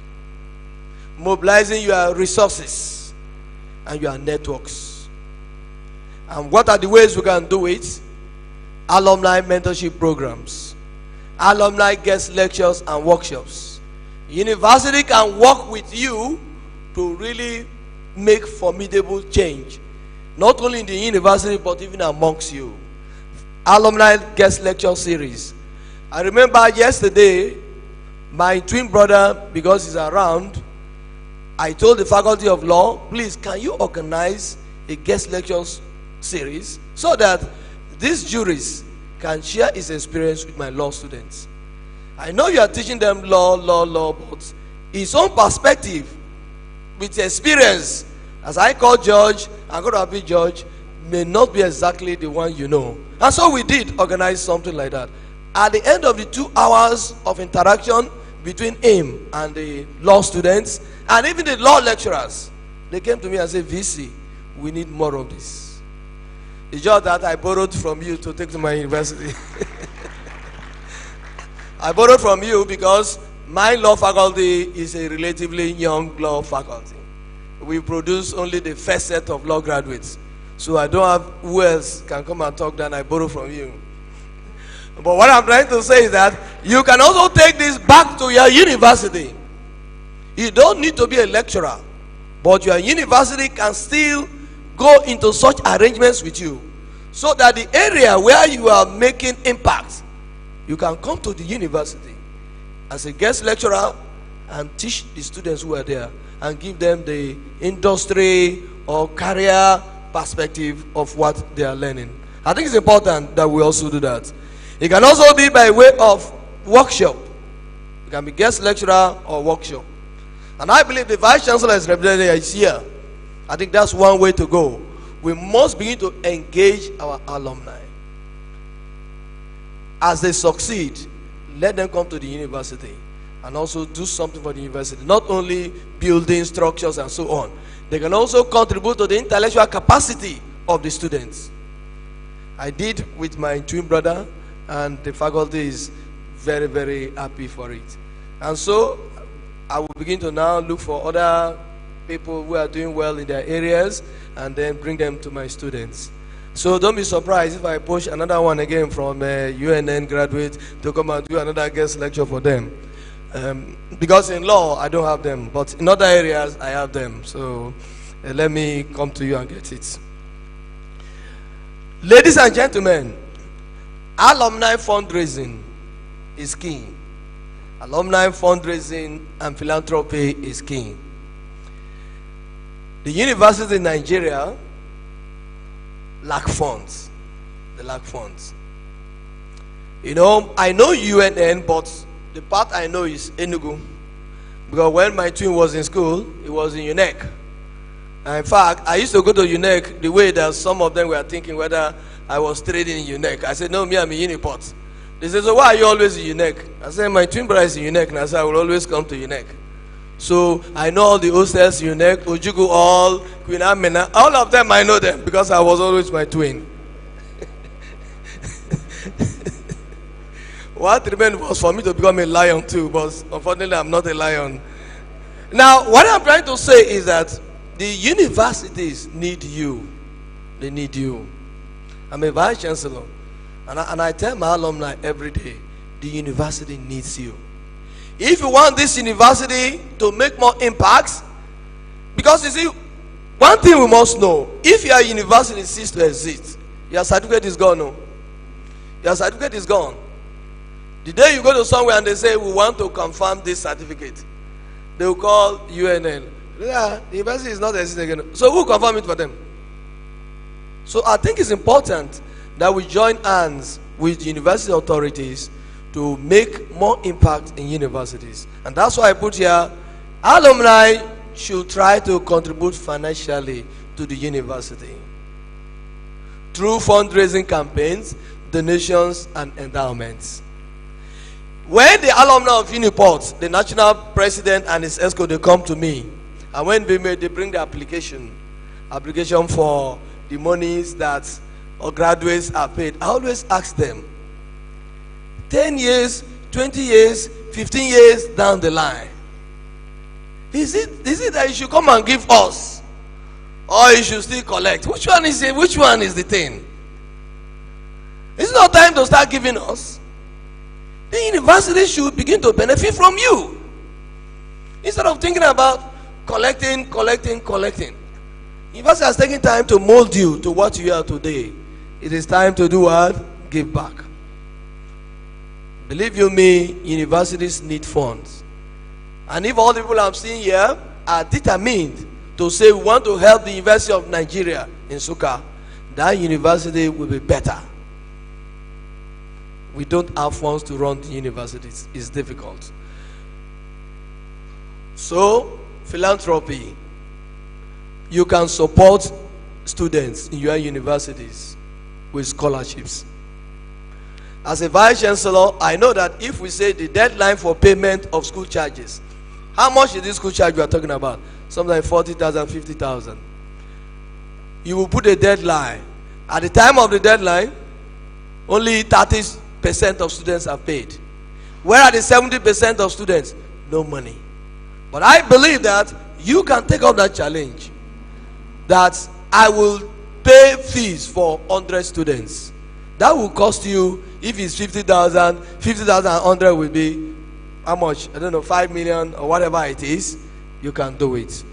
If you do like that, the students will forget the worry of where school fees will come, and then they will concentrate to read their books. So alumni, I beg you, try and support the students in the university through some scholarship or bursary or whatever it is. You can also support the University of Nigeria through infrastructure development. There's nobody that has gotten everything. There's no university that does not need more modern infrastructure. And so should be able to see what you can do in that regards. Another key priority areas where you can go and meet the vice chancellor and management and trying to see how the alumni can do something. Now, let me say one thing. In my university, we have empowered the alumni to the extent that today the governing council of university, whenever it is constituted, the national president of University of Port Harcourt alumni is a member. The member. We put him through convocation. So the spot for convocation in the governing council, nobody argues with the alumni. And because we don't want them to also go and do an election and begin to, cause rancor, acrimony and so on, we just say the national president of the alumni association will take that spot for the convocation representative on council. That way, the alumni will partake in what happens in the university. And we expect that if we call a council meeting, the president will go and meet with the alumni and say, what are we going to say? What do we want to do? So that when it comes to that council meeting, he's not coming with his own idea only, but the whole alumni. So I think maybe other universities can also see how you can do it. I think it's very important. In University of Port Harcourt, it has come to stay. And the national president of University of Port Harcourt is always a member of the governing council. And that is the highest decision-making body of the university. So, VC, you are here. If it's possible, it can be done. Because actually, convocation is everybody that has a first degree, a degree from the University of Nigeria. And the body that represents them is the alumni. And so, how is it difficult for them to concede, to say, okay, all those who have degrees from the University of Nigeria, we agree that whoever becomes the president of the alumni should just take that position, so that you can say that you have you in the governing council. Ladies and gentlemen, today is not for too much talk. I will gradually conclude. I want to reiterate the pivotal role of alumni in shaping the educational landscape and fostering innovation in our universities. Through critical analysis of your achievements, the university can identify areas for improvement in our curriculum, in our teaching methodologies. What I'm saying is very simple. If we teach you in University of Port Harcourt, and today you're a medical doctor and you're doing very well, the whole world recognizes you, we know that our curriculum is good. Alright? But if we teach you and we follow you and we see you are not doing well, then we should begin to ask ourselves as a university, are you sure we are giving these people the right set of all kinds of information or knowledge? If we are doing, why is this person not doing well? And so you serve as a point of reference to us as university administrators, because we look at you and how you are succeeding tells us that we are doing well. And I know that University of Nigeria alumni are doing well. So it means VC, your university is succeeding very well. Can I get a clap? Your university is succeeding very well. Ladies and gentlemen, I want to conclude by saying that the alumni of the University of Nigeria have a great role to play for University of Nigeria to continue to make impacts. To continue to make impacts. Because I'm a vice chancellor and I know what I'm saying. In those days, when you say UNN, when you say UNN, lion and lionesses, it's not exactly the same today. Oh. So you have a lot to do to bring it back to the days when you say lion, then you just say lion. I think it depends on you. Please help your university so that your university can go back to those days when you say University of Nigeria in Soka. We know who you are, and I know you are still like that. But do all you can to help your vice chancellor, help your university, so that they will continue to maintain standards and continue to produce people who will be like you. If you abandon the University of Nigeria, University of Nigeria will not be able to produce the kinds of people you want them to produce. And I know what I'm talking about in terms of funds, in terms of resources, in terms of whatever you want. Universities are lacking today, but you can fill the gap, and then the universities will do better. And I've also said you have mentorship programs, guest lecture, and so on. There's so much you can do for that university to bring about your dream of an education that can produce skills, productive skills, an education that can produce entrepreneurs. You play a good role, and then the university will be better. And so let me conclude by saying that the alumni of the University of Nigeria in Soka can propel itself towards continuous improvement and excellence of the University of Nigeria, ensuring that the graduates of the University of Nigeria will be graduates who are well equipped, who are industry ready, and who will thrive in an ever evolving world. Thank you. Thank you very much.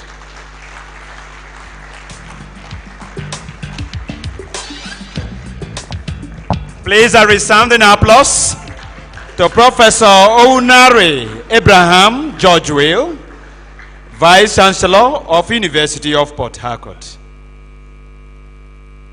Thank you so very much, Professor.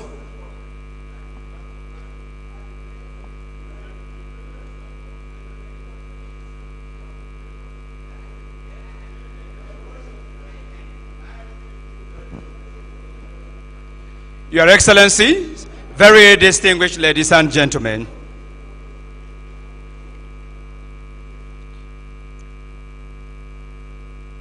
he has just reminded us that our alma mater depends on us. Harvard University has an endowment over $50 billion.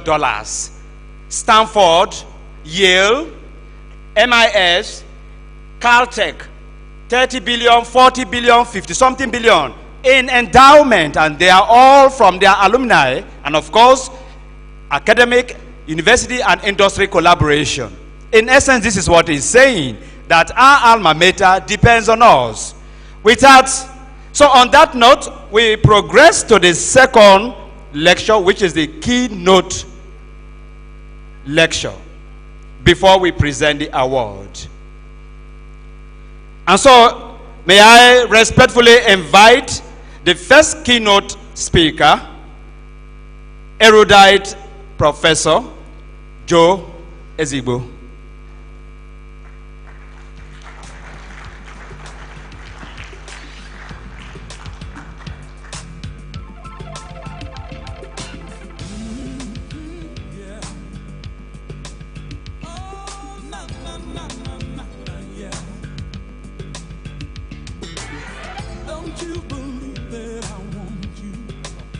I need you here in my arms.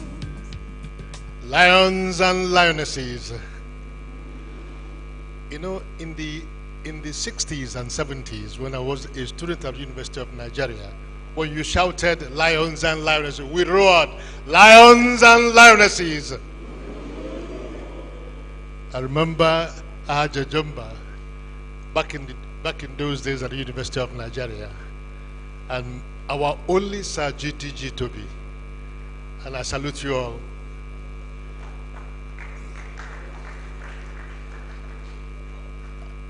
I'll stick with all the protocols, and it's a great pleasure for me to be here today to talk to Lions and Lionesses. I remember in 1994 when I was a member of this association in Port Harcourt.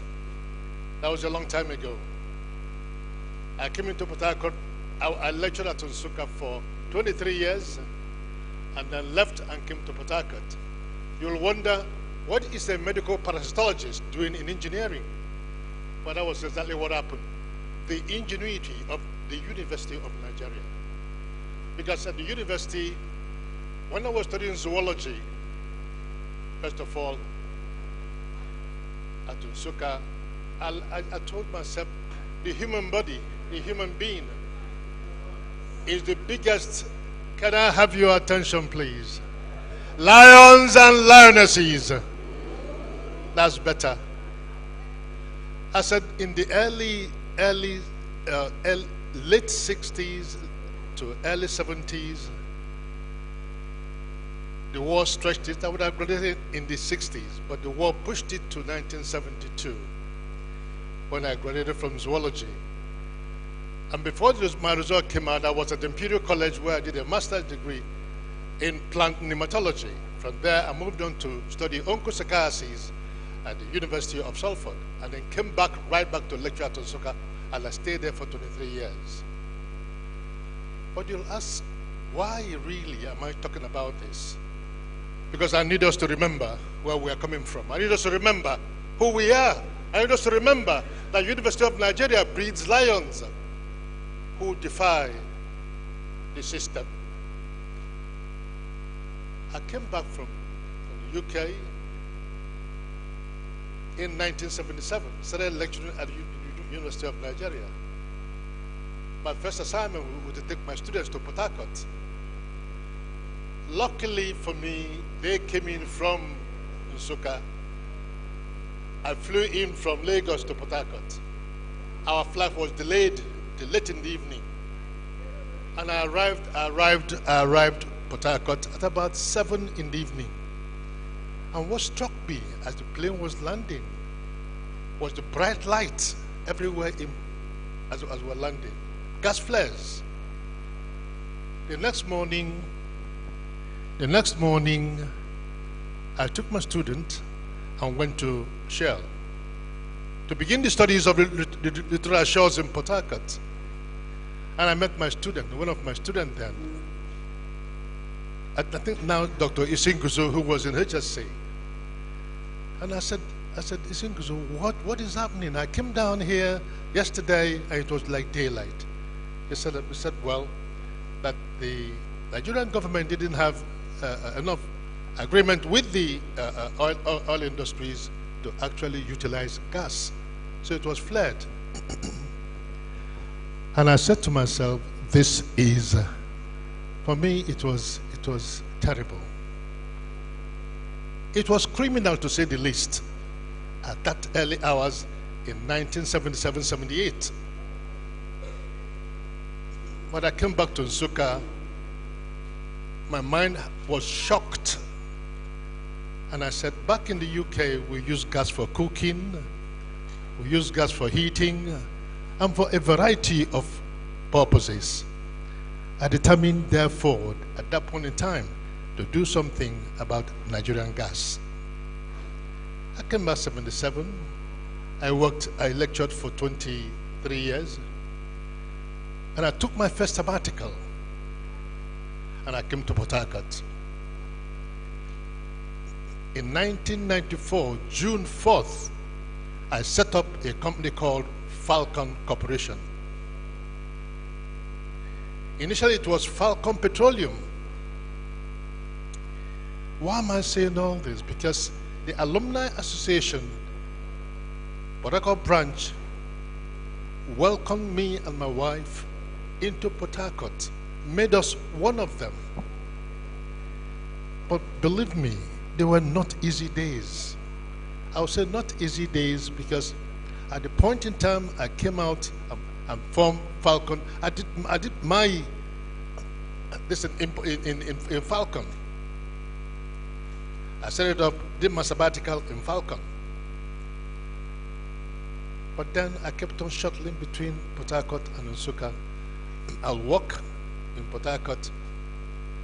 Monday, I'm at Nsukka. Monday morning, I'll take my tuk-tuk car then, drove to Nsukka. I gave my lectures.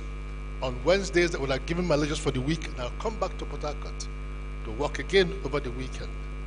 I carried my briefcase, and I was walking the streets of Port Harcourt, to Shell, to Chevron, you just took me to Ajib, trying to understand what is happening about our gas. It wasn't a tall journey, it wasn't an easy thing. It was a study in stubbornness.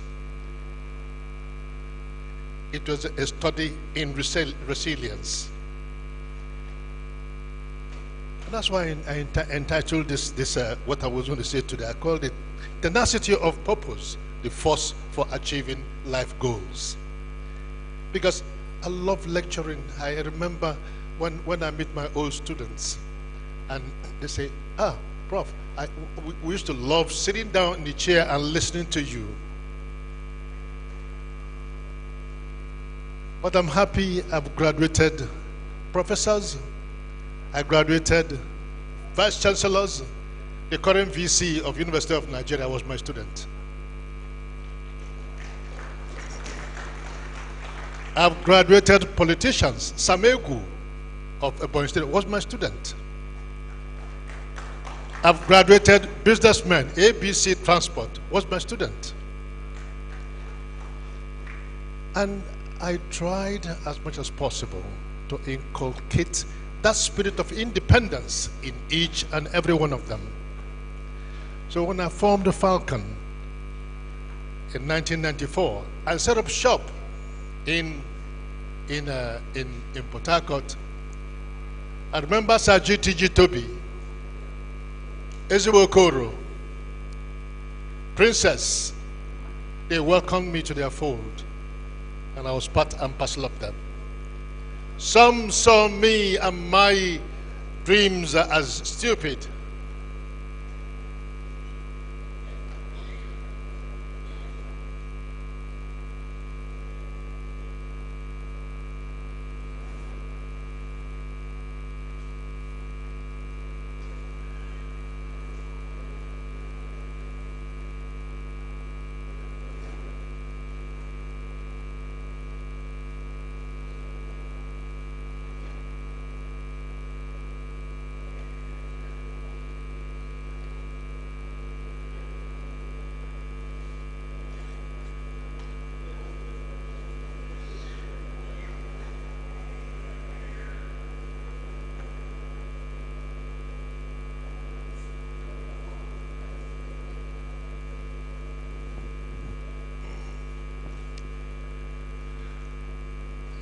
To quite a few people, my stay in Port Harcourt, for some it was a joke. A zoologist come to become an engineer. It was a joke. The time was rough. But I put everything down to tenacity of purpose. That is why I entitled this speech, Tenacity of Purpose. What am I talking about really? When you think in terms of tenacity, you are talking of focus. You are talking of understanding what you want to do. Knowledge, what is knowledge? What has knowledge got to do with tenacity of purpose? I dreamt a dream, and I needed to see my dream come true. the first thing that crossed my mind is, what is gas?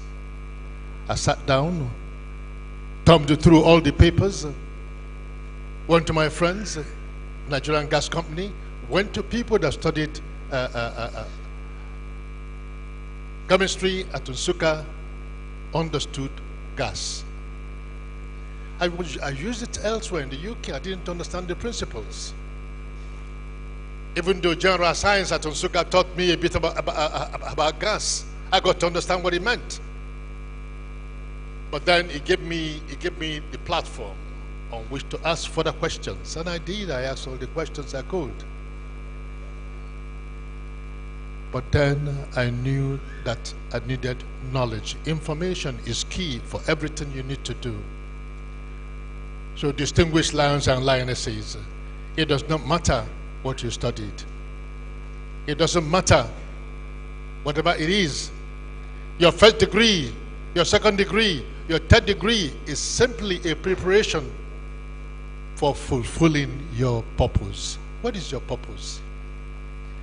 You know, when God created us, He gave us, what He said to us, go and find your purpose. When you find your purpose, you develop your purpose.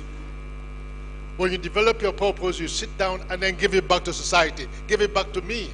Because everything I have given to you is not yours, they belong to me. You are only a conduit for you to take it through and then bring it back to my people. Give it to my children. Give it back to them. Give it back to me. You say, because as long as you've done it for any of these, you've done it for me.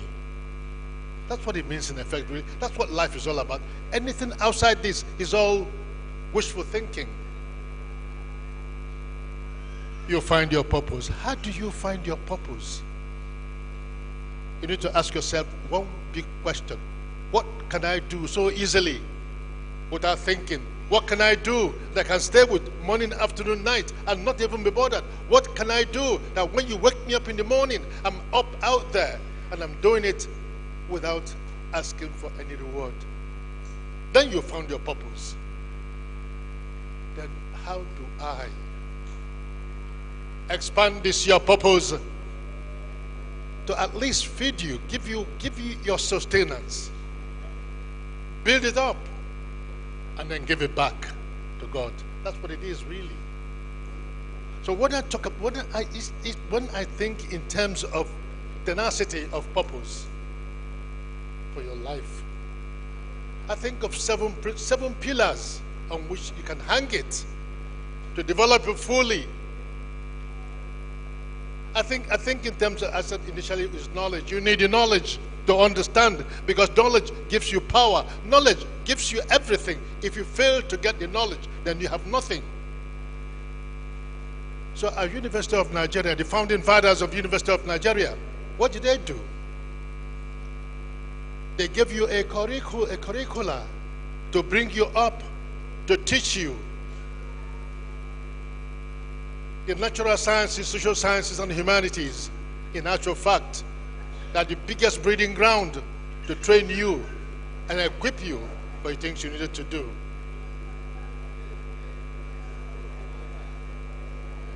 Can we have one house, please? Lions and lionesses, please. Settle down. So you need information, you need to understand it, you need to be aware of your environment. The experiences you go through teach you. They are your learning school, not in the classroom. The experiences you garner within the environment actually tells you where you are going. It even tells you where you are coming from. Because the Igbos will say, "Na okuko na mara be milino we mabia ada mam ogojo about kolia." So you need to know. That's where knowledge comes in. When you have knowledge, you understand where you're going. You understand what you're getting into. You understand how difficult it is, because the journey isn't smooth. And I'll tell you, ladies and gentlemen, I came into Port Harcourt in 1994. It took 10 years of hard working until 2004 when I got my first license to distribute natural gas at Ikorodu in Lagos. An Igbo man in Lagos, a biologist, not an engineer, knew nobody in NNPC, knew nothing. But when we bidded for the Ikorodu franchise, Shell Gas bidded, GasLink bid, 7 companies in engineering bidded. A zoologist won that bid.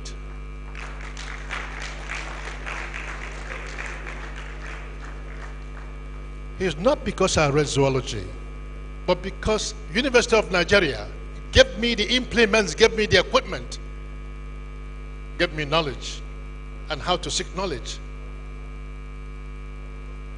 And I thought gas was really part of restoring the dignity of man.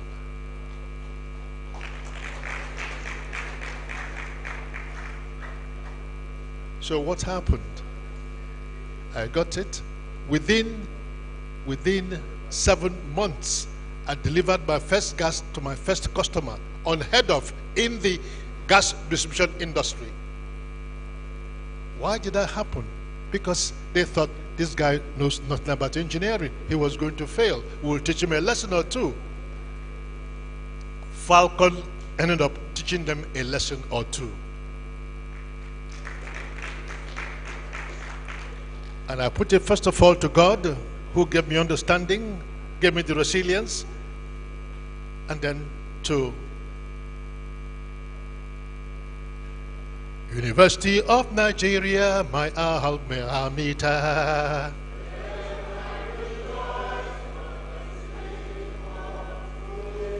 Please, when you remember that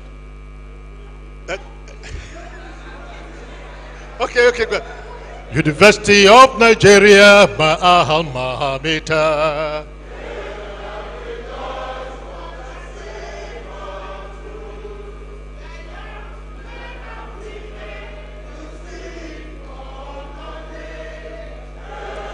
Rejoice, Father.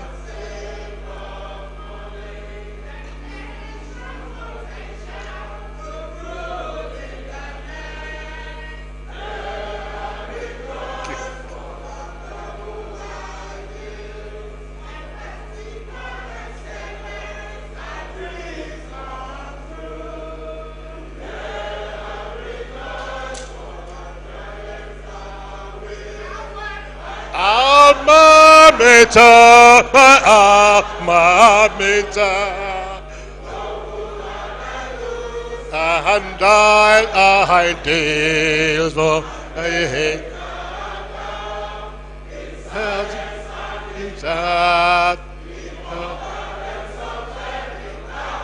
oh, supply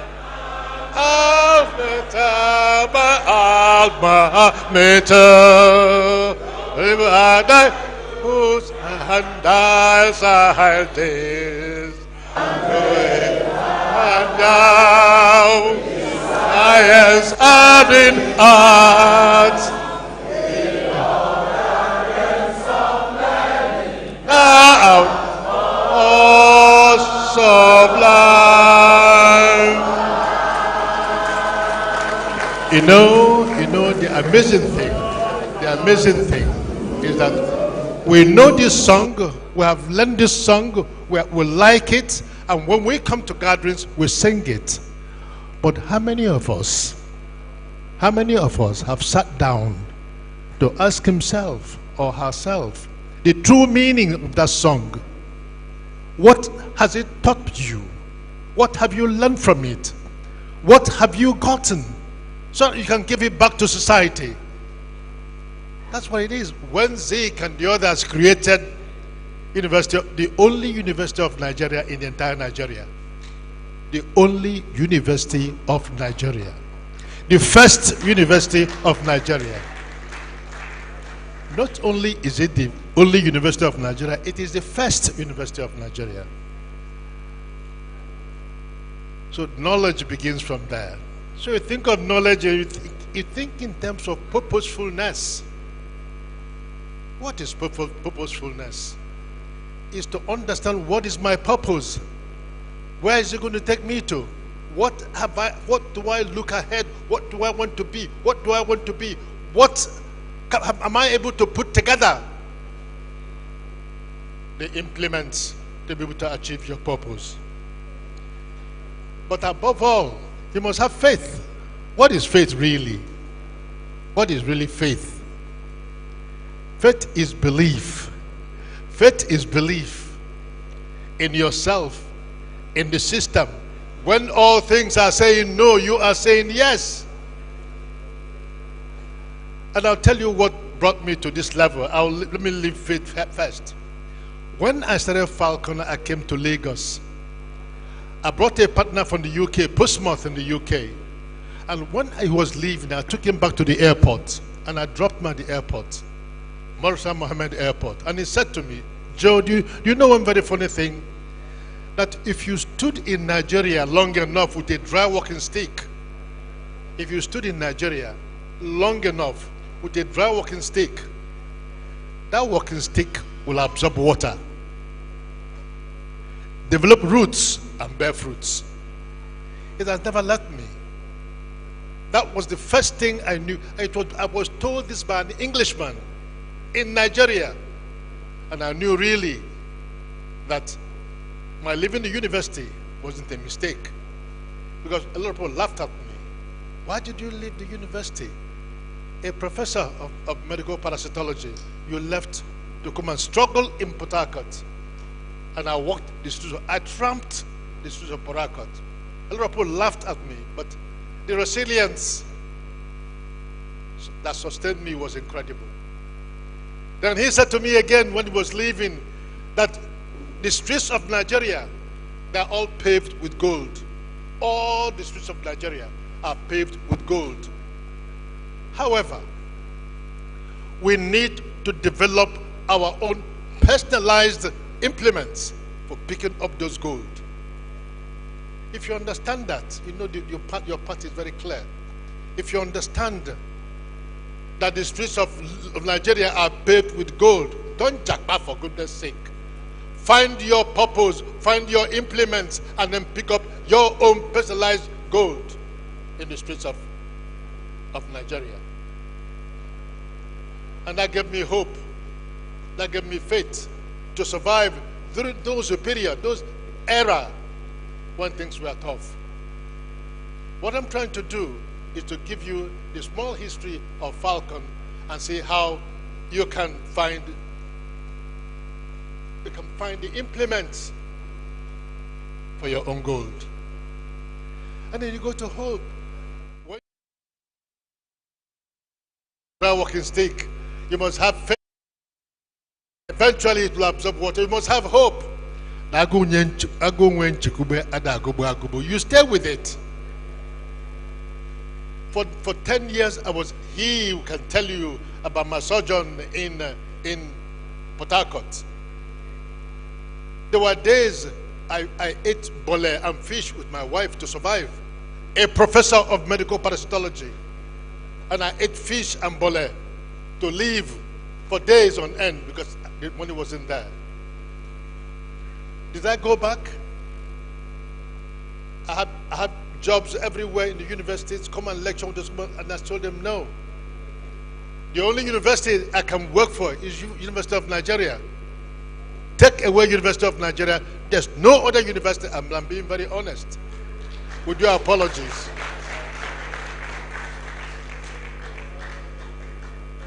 And I stayed on, I hung on to it. Then we got a franchise. Today, ladies and gentlemen, the rest is history. Today, that dream, I remove every day 25 to 30 million scoff of gas from flaring every day. 25 to 30 million scoff of gas I take away from flaring every day to achieve that aim of that gas flare I saw in 1977 to 78. But that's not even all. But I can't, because my time is up. But what I promise is that anytime that I need to talk to alumni, talk to students, because I've lived my first life in the University of Nigeria. My second life as a businessman. June this year, on the 4th of June, Falcon will be 30 years old. And I'm moving on from there. Now I'm going into my third life. Because at times I look, how many people have the opportunity, like God has given me, to live a first life, live a second life, and then go into a third life. My third life is just to give back to society. Because I have nothing else. I've done it all.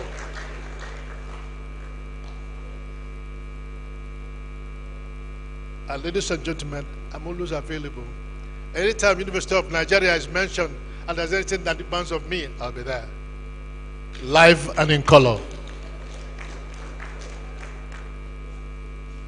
But you see, my time is up, but I cannot finish. There's no way I can finish this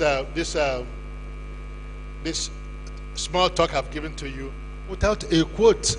My daughter, my third daughter, who is in the UK, put in a family group 2 days ago, and I said, I'll just read it. I said, geez, I must share it with lions and lionesses. Uzamaka typed in, God is saying to you, to us, to everybody today, here, present, do not be discouraged by setbacks. I am using them to shape you into what and who I want you to be and to become. Be patient and quick to listen, slow to speak, and slow to become angry. The more you listen, the more wisdom you garner. The more you speak, the less you learn. So listen. In a conversation, please do more of listening than talking. Because when you talk, you hear nothing, you learn nothing. When you listen, you learn everything. The world may change, but my word remains constant. Find strength in the truth. Find strength in the truth. In conclusion, even though I've ended up saying nothing because I don't have time, tenacity is the fuel that propels you towards your goals. It is an unwavering commitment that allows you to overcome obstacles, navigate challenges, and ultimately achieve your life's aspirations. When faced with difficulties, remember the stories of resilience and the power of unwavering determination. Embrace challenges without anything. Learn, adapt, and keep moving forward. Never give up. And your dreams, with the unwavering tenacity, you have the power to chase your reality. Distinguished ladies and gentlemen, I wish I can talk here for the next couple of hours, but I don't have it because the MC is waiting for me. Lions and lionesses, thank you, thank you, thank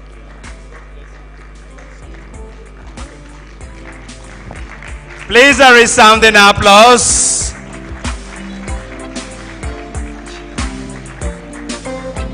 He has used the inspiring story of Falcon Corporation to inspire us not to give up. Thank you so very much, Professor Ezigbo. Thank you very much. Thank you. Your Excellency, very distinguished ladies and gentlemen, very quickly, permit me to welcome, while the lectures we are going on, some eminent lions walked in. We have an audience here a former lawmaker in the River State House of Assembly, an erudite lawyer, a prudent manager of public resources, the Honorable Commissioner for Finance, River State, my own boss, Barrister Isaac Kamalo.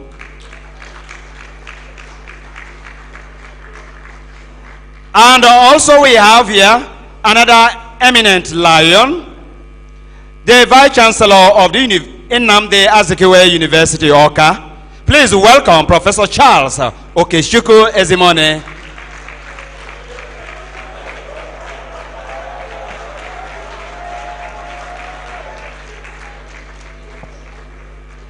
And of course, when you look around, you will notice a very handsome man in his midlife. If he were a lawyer, he wouldn't have used wig. His white hair will have served as his wig. I'm talking about the man who yesterday hosted the alumni dinner. That is not mean faith.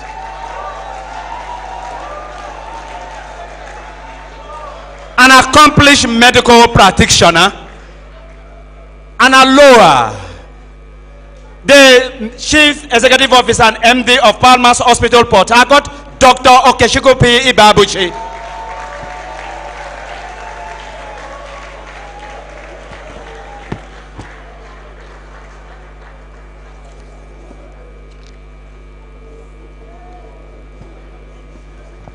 Your Excellencies, our Father, very distinguished ladies and gentlemen, if you take a look at the program, we are about to publicly recognize and honor alumni who have blazed trails in the corporate world, alumni who have also rendered quality services in the public sector. And so we are about to honor the Business Industry Award, present the Business Industry Award to our reputable alumni. I have the honor to invite for the Business Industry Award the Vice Chancellor of University of Port Harcourt, Professor Owunare Abraham Georgeville, who just delivered the first lecture, to please step forward for the presentation of the award. He has left for other engagement, university engagement. His own twin brother will now represent him. Wait now. His Lordship, Honorable Justice Biobele Abraham Georgeville, JCA, to receive the award, and it will be presented by His Excellency, Sir Dr. GTG Toby.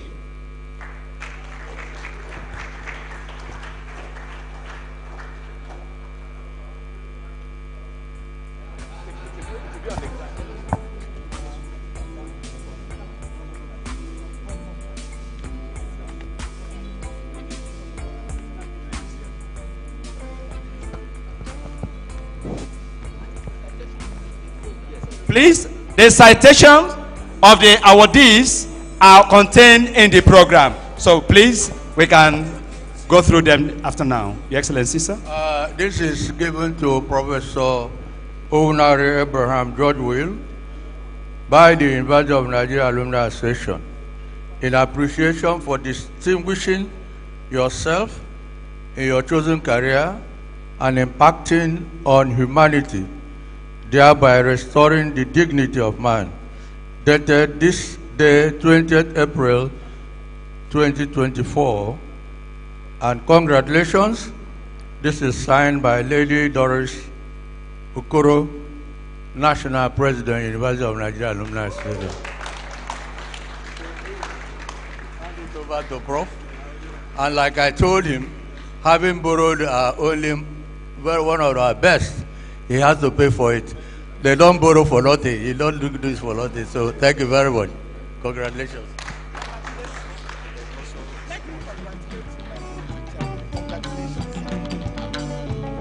Well, I'm so delighted. My twin brother, who was here with us, had to leave. He is the chief inspector of jump going on in River State, so he had to go and supervise what is going on at the centers. He will have been here to receive this award, but I'm honored to receive on his behalf. He is a man who loves the University of Nigeria. Unfortunately, he couldn't school there. It's not easy, but he associates with us through me in every capacity. I thank you, and I God bless you. If there is anything he will do, he will get back to the association. Thank you, my president.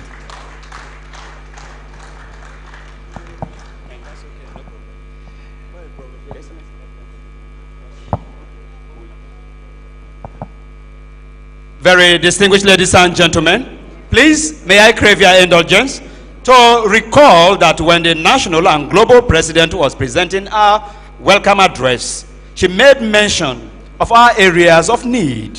And that is why, at this moment, we are going to appeal to the awardees to do the way product of Ivy League universities in US, in Europe, what they do to their alma mater is what we are calling for alumni to also respond to the clarion call and give back to their institution. We need upgrading of our website, the provision of an official vehicle for the office of the national president, the provision of a coaster bus for the association, the building of our iconic center at the university, and which is long overdue, provision of projector, screen, digital camera, and public address system, and of course, equipment of our temporary secretariat. These are all areas of need that we are calling on alumni and the awardees. On this note, may I invite our erudite scholar, Professor Joe Ezigbo, to receive his award, and immediately thereafter respond. Let's put your hands together for them. It's not easy to be recognized in the midst of so many others.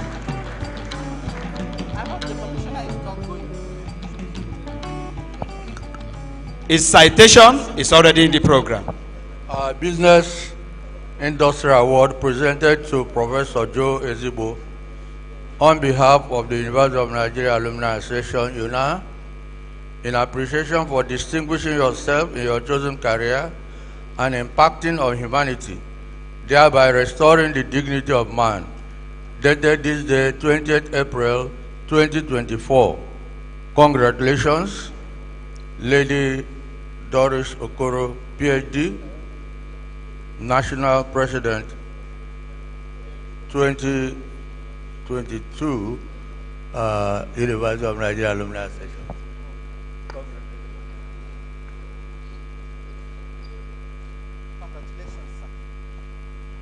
Well, Joe Ezigbo says he will be 80 in December this year. He doesn't look it, does he? So I don't know what third life is going to talk about again at 80. Thank you very much. You know, when I tell people that 1st of December this year, I'll be 80 years old, they look at me and say, what's wrong with you? And I said, nothing. It's just the grace of God and the fact that he has given me the capacity and capability to, he has given me a clear brain, and I keep thinking, and I say to myself, the day I stop working, that day I think I will go. So I never give up. First time is gone, second time is gone, I'm going, because I want to retire sometime end of this year or mid next year and head over to my wife, who will now midwife Falcon onwards, and I'll just now work to give back to society. I have a foundation called Professor Joe Ezigbo Foundation that this year 4 of my students will be graduating from University of Nigeria. I have over 50 in secondary school, and I'm grooming them right through. That's one bit of what I intend to do. I have widows, I have orphans, and I also need to add, now I'm free, I need to go to the universities and teach them how to retire. Because we don't know when to retire. You retire, you apply to become Sir GTG, our only Sir GTG, because that's what we used to call him in 1994. Our own Sir GTG Toby, the one and only. He says I should round up. Distinguished ladies and gentlemen, I feel deeply honored that this has been given to me today. This is not for me, it's for posterity. It's for the upcoming lions and lionesses that will aspire to know that you're not made an engineer, you're not made a medical doctor, you're not made anything else apart from your purpose which God has given to you. And please, ladies and gentlemen, find your purpose. Thank you.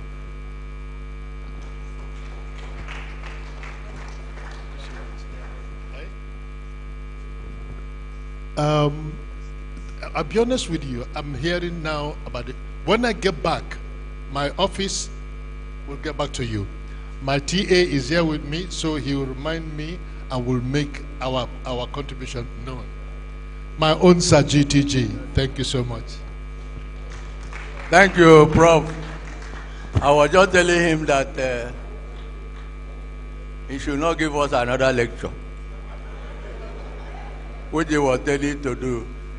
And for keeping an old man, I'm 85 plus, and so if I fall down here, he knows what will happen.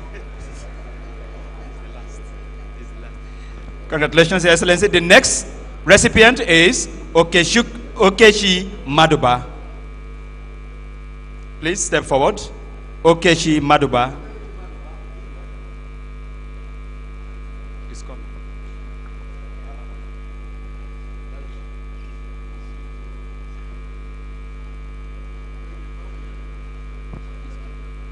The CEO of Seymour Luxury Homes and Property. Our Business Industry Award presented to Okechi Maduba on behalf of the University of Nigeria Alumni Association, UNAA, in appreciation for distinguishing yourself in your chosen career and impacting on humanity, thereby restoring the dignity of man, dated this day, 20th April 2024. Congratulations. Given and signed by our National President, Lady Doris Okoro, PhD.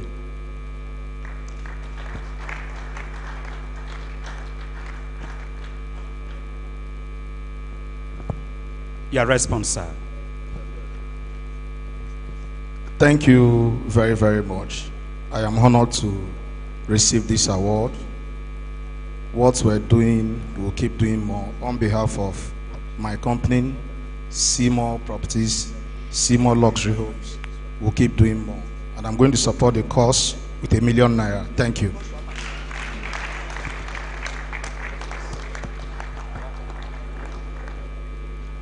Did you hear what he said? He said it well. Did he say it well? All right, thank you so very much. One of the awardees. Next is His Royal Majesty King Air Commander Tamno Omiseki Emmanuel Opio Ogobe, the Amenable of Krike, ably represented by Chief Professor Sotonye Fineface Ogan. The citation of His Majesty is on page 42 of the program. Please put your hands together for His Majesty. And the award will be presented by Dr. Oke Ibabushi.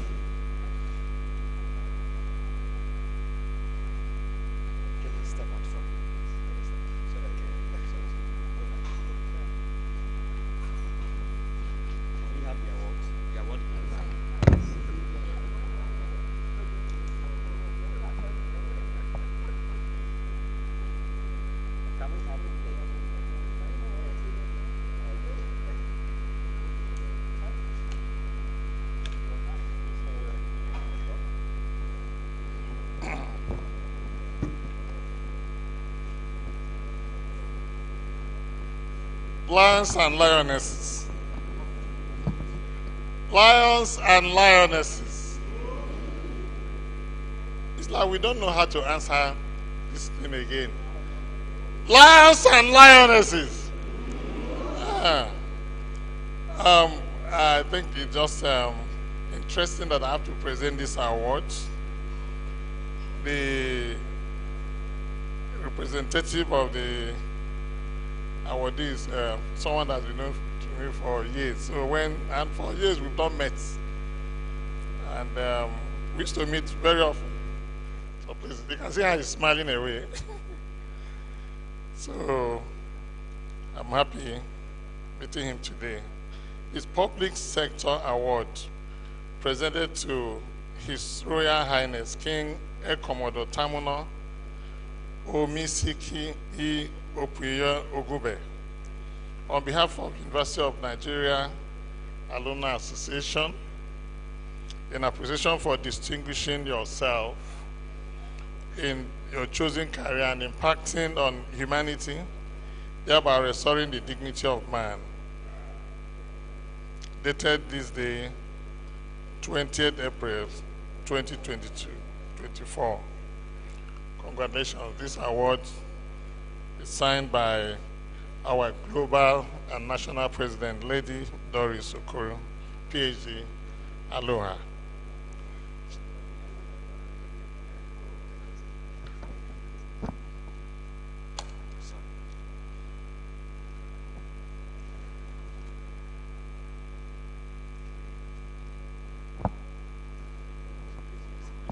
Your response, Your Majesty, please.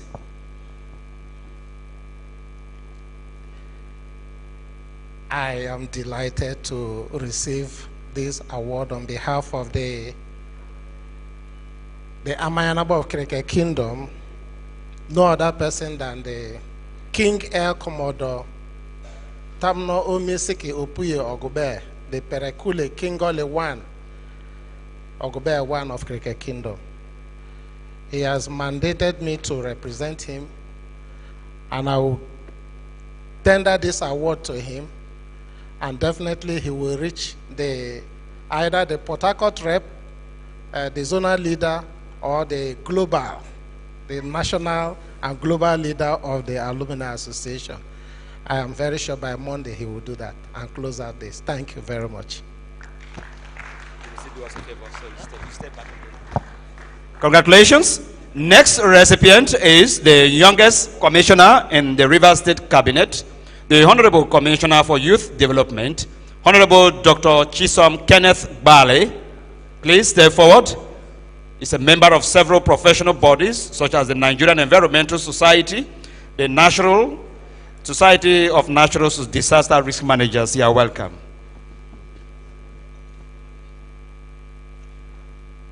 This award is for your activity in the public sector service.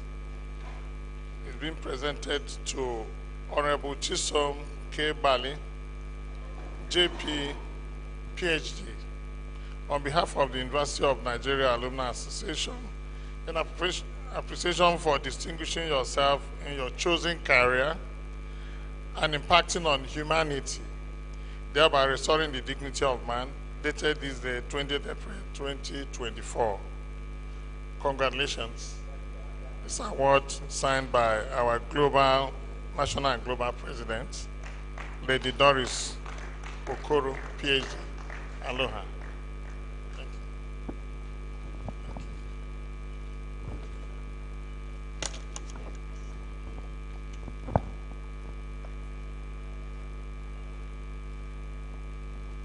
Your response, Honorable Commissioner. Lions and lionesses, how great art thou in science and in arts, and in all the realms of learning, thou art all sublime. Can we put our hands together for ourselves? Your Excellency, the national and international president, our patrons, let me observe protocol as already established. I feel most delighted and mindful of these great minds that have gathered here today. First, to say that knowledge is an ornament in time of prosperity and a refuge in time of adversity. Today, that is what we are manifesting as alumnus and alumni of the greatest university of Nigeria. I want to say clearly that in our state, Rivers State, as a member of the State Executive Council, we make up 80% of the Executive Council of Rivers State. And that's clearly stated here. You have the Commissioner for Finance, you have the Commissioner for Women Affairs, even the SSG, Commissioner for Health, myself, and a whole lot of others. That's to say that, indeed, how great art Adao. I'd like to say that His Excellency Sasim Nala Efobara, Governor of Rivers State, is closing the gap that was stated in our first lecture by our most pragmatic Vice Chancellor of the University of Port Harcourt.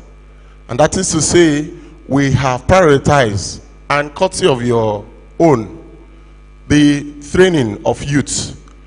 And very soon, His Excellency is going to flag off the construction of what we call RIVRISEC, River State Youth Resourcefulness Center, the first of its kind, that will encompass entrepreneurship, which is, of course, behavioral modification, skill acquisition, skill development, sports, and all of those.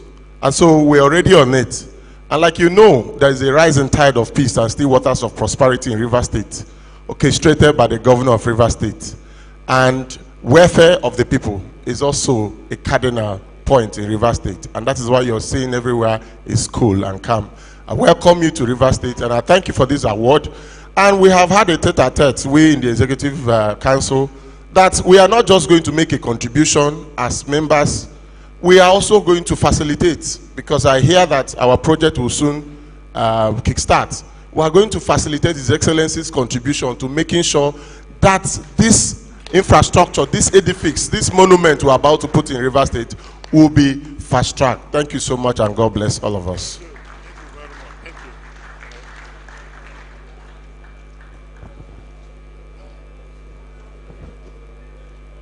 Your Excellency, very distinguished ladies and gentlemen, more recognitions.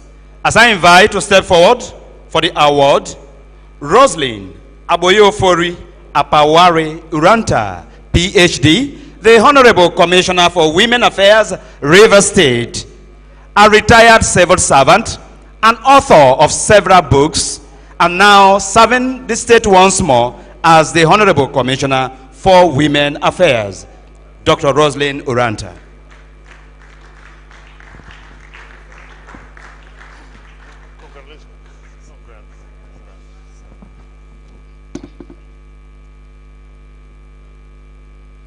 Public Sector Service Award presented to Roslyn Abeofori Apawari Uranta, PhD. On behalf of University of Nigeria Alumni Association, in appreciation for distinguishing yourself in your chosen career and impacting on humanity, thereby restoring the dignity of man, dated this day, 20th April 2024. Congratulations. Congratulations. This award is signed by our national and global president, Lady Doris Okoro, PhD. She's an aloha. Thank you.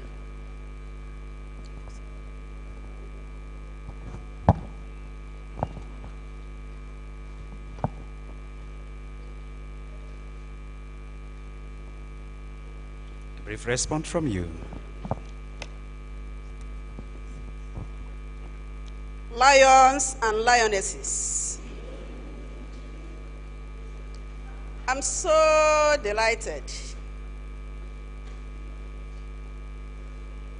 to be in your midst and to receive this wonderful award.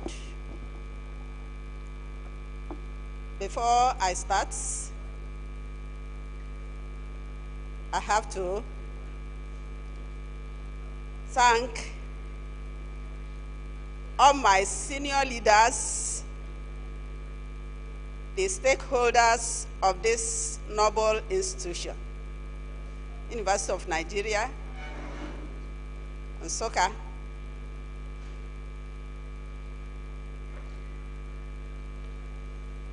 particularly our life patrons, who are always putting smiles and laughs in our faces.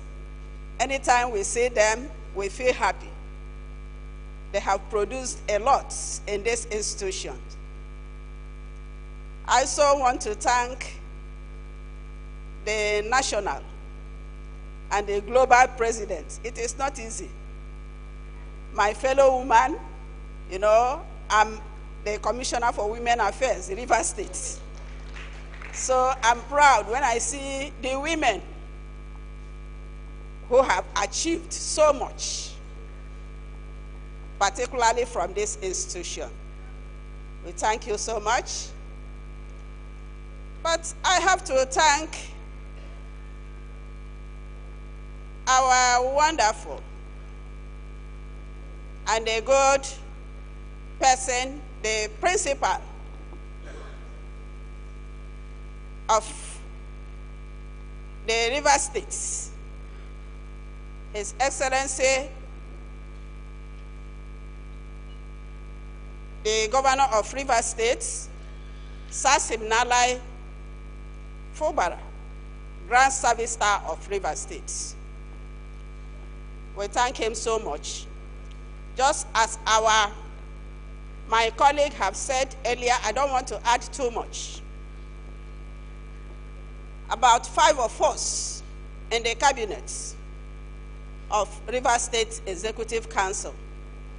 We thank him so much because he made this institution very proud by bringing so many of us on this platform. Thank you for what I have received. As my colleague have said it, we will rub our minds together and come up with something. You know, we are public servants. Thank you so much. Thank you. Congratulations, UNN. You are making waves. 5 alumni members of the State Executive Council right now. Please, may we invite the immediate past president of the Alumni Association, Surveyor Sir Ben Koronkwo, to please step forward to present the award to an erudite lawyer, a former lawmaker of the River State House of Assembly, and of course, the present Commissioner for Finance, River State. He has been Commissioner for Budget and Economic Planning and a long-term Commissioner for Finance, Barrister Isaac Kamalo. Please step forward, DSSRS.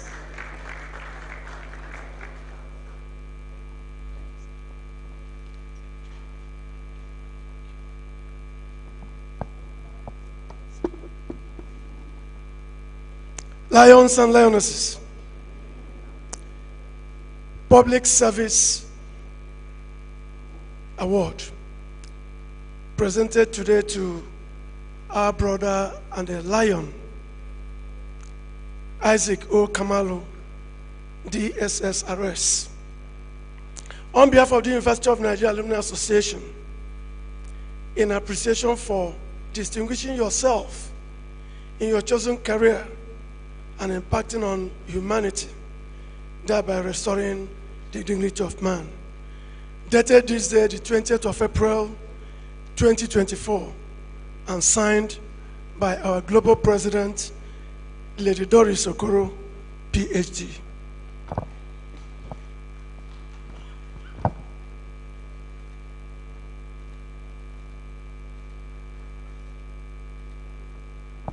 Respond by the recipient. Great lions and lionesses. I didn't hear that. Great lions and lionesses. I want to use this opportunity to thank, let me start by resting on established protocols and use this opportunity to thank our national leadership for bestowing these awards on my colleagues and other recipients. As the first recipient from the cabinet informed us, we are 5 in number from the River State Executive Council who have received these special awards. The Secretary to the State Government, myself, Commissioner for Finance, the Commissioner for Women Affairs, the Commissioner for Youth, and the Commissioner for Health, who is unavoidably absent. And many times people ask me, how come you are a lawyer?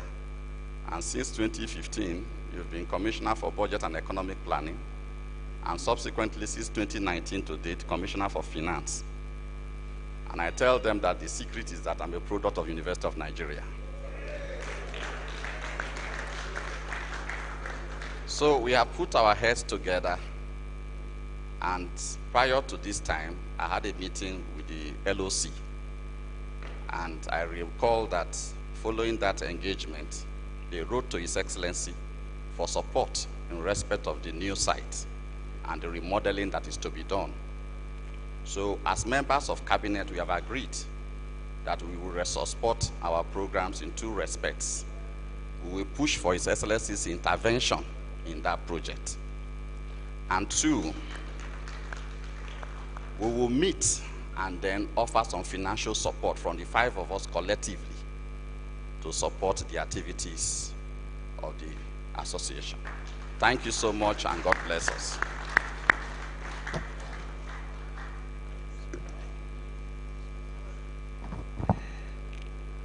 The Honorable Commissioner for Finance, my very direct boss, and that's why I can say I have to take the award from him. Thank you very much, sir. Congratulations. You are making us proud. The last but not the least, for now, is the Outstanding Alumnus Award, and it will be presented to Sir Samuel Oyibo Wankwo. May I respectfully invite the eminent jurist, His Lordship Justice Biobele Abraham Georgewell, to please step forward to present this award.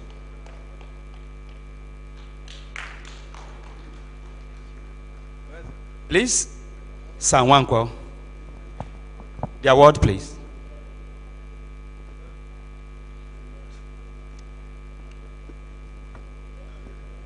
Lions and lionesses, this is a very great day. This is no ordinary award. This is Outstanding Alumnus Award. On behalf of UNAA, this award is hereby presented to Sir Samuel Oyibo Wankwo. On behalf of the University of Nigeria Alumni Association, appreciation for distinguishing yourself in your chosen career and impacting on humanity, thereby restoring the dignity of man. It is dated this 20th day of April 2024. Congratulations, and is signed by the Global President, our own lady, Doris Okoro, PhD, Aloha. Congratulations. Congratulations.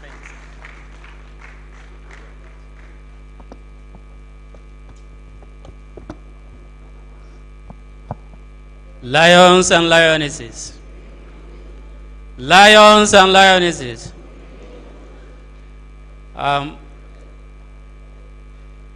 May I stand on existing protocol? I very much value and appreciate this award. And in response to this, I've seen what our president has listed as the need of the alumni.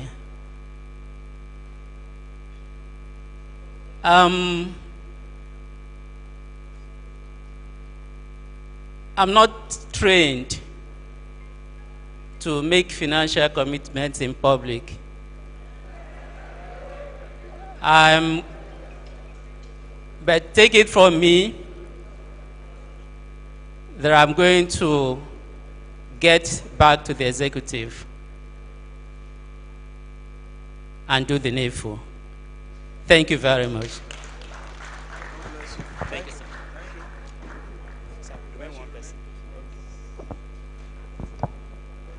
Your Excellency, the very distinguished ladies and gentlemen, the next award will be presented to our immediate past president. May I respectfully invite Sir Surveyor Ben Okoronkwo to please step forward for the award. thought I'll hear a rousing applause. I think Ben has served UNAA in every available capacity, and with this award, he must have also attained every available award in UNAA. He's an Aloha. So this is a very special award, sir.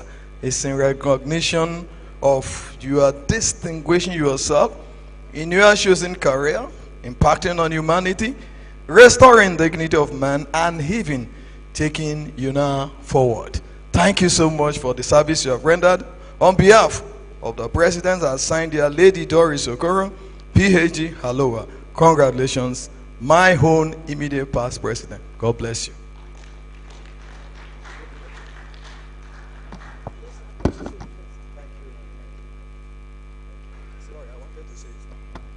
Well, these people not trained to say something in the public.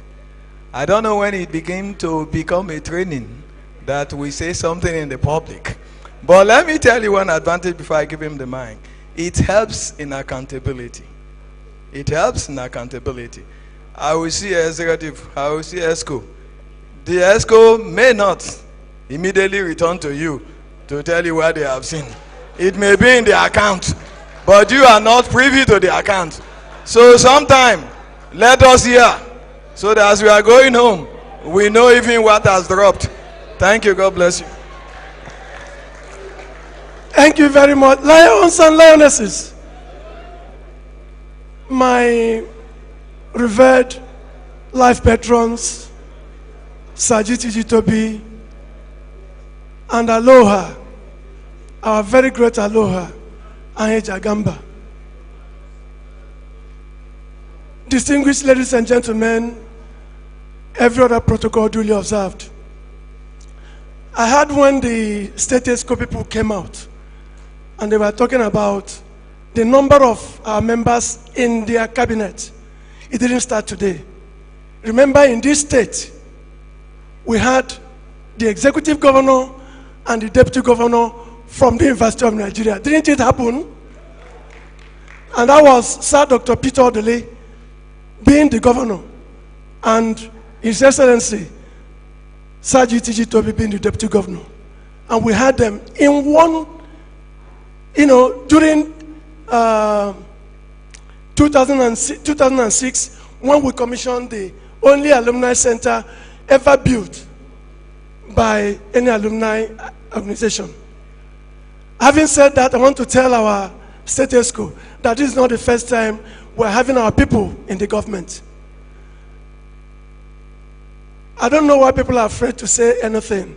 No matter how small, say it. Just like His Lordship has said, one thing, it is for accountability. I'm going to make my humble donation, and it will be to laying the foundation of the iconic center at the Nsukka campus. We've been serving, we'll continue to serve. I will make a humble donation of 500,000 naira.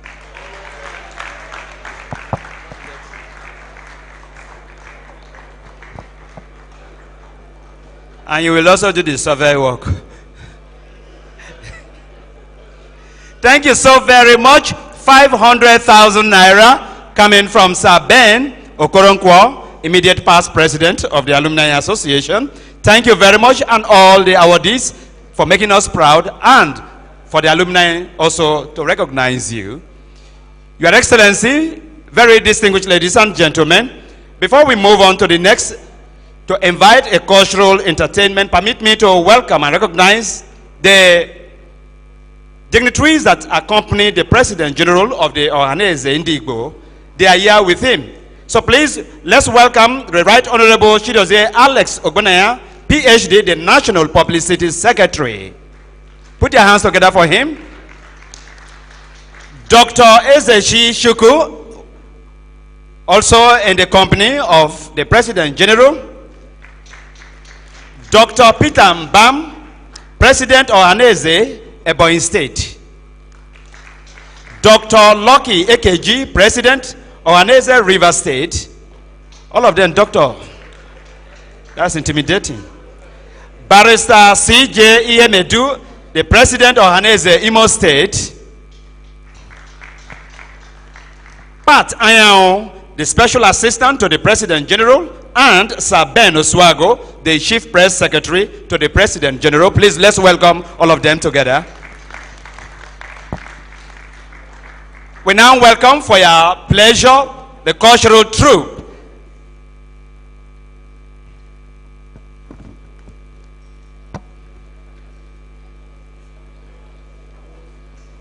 For a brief entertainment, the Toruti Entertainment.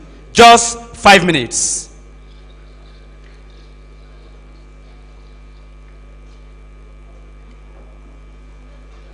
The address pattern reflects. Thank you.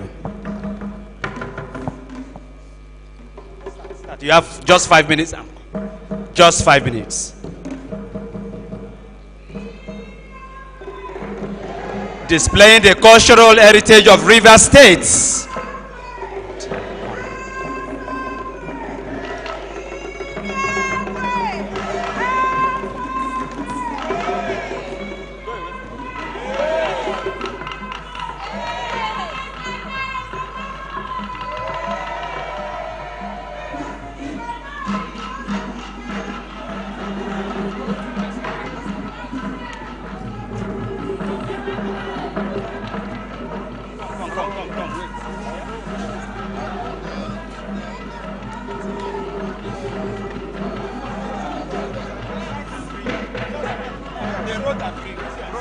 Take.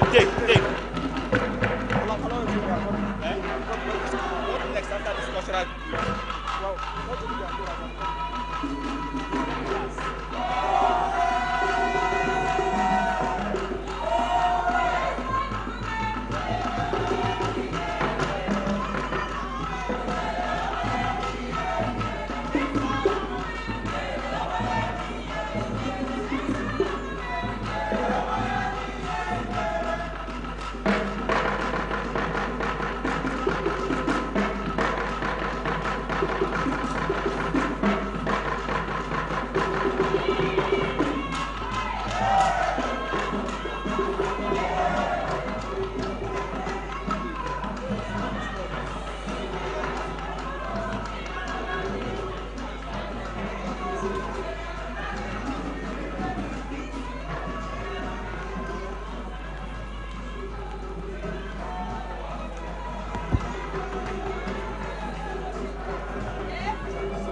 What next after now? What next? That's what I want. They're bringing it.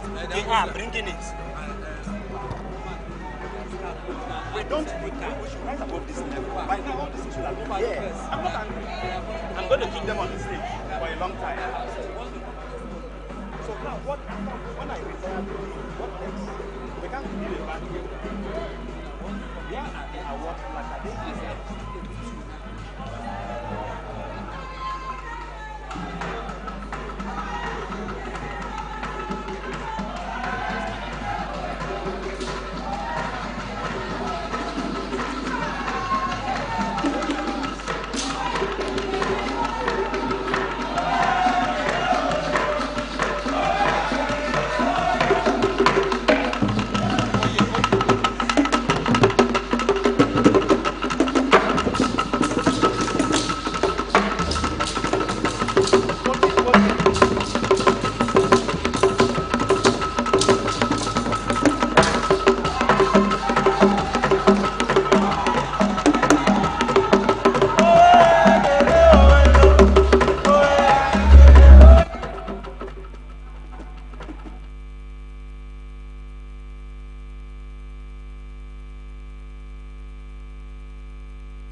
guys do. That is the cultural heritage of River State on display. Please, another round of applause for them.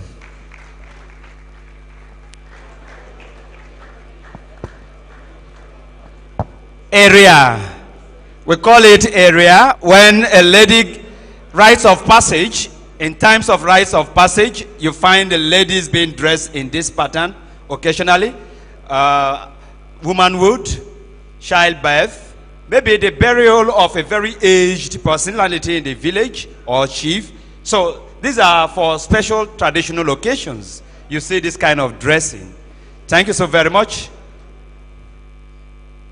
Your Excellency, very distinguished ladies and gentlemen, we now proceed to the award of Aloha Awards, presentation of Aloha Awards.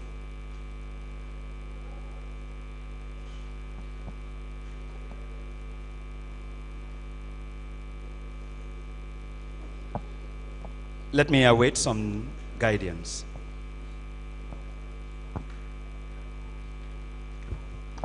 The global president, you moderate. Lions and lionesses. Lions and lionesses. Let me stand on the already established protocol.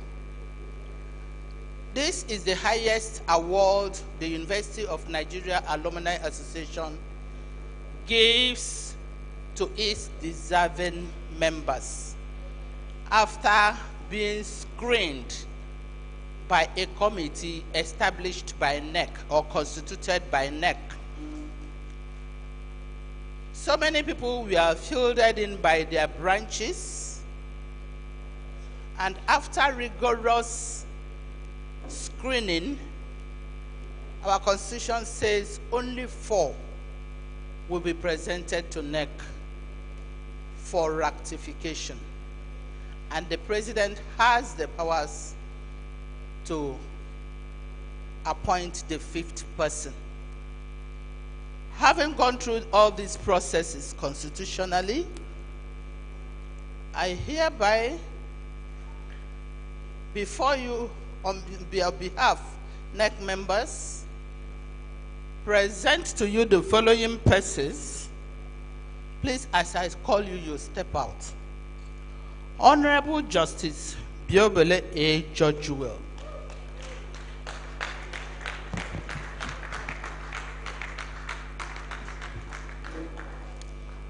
Professor Charles Okechukwu Esimone.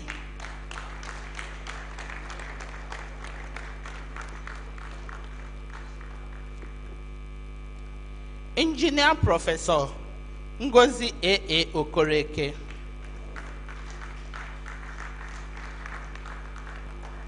Professor Maduewesi. Okay, sir. Professor Maduewesi of Iwe. Is he here? Wait now.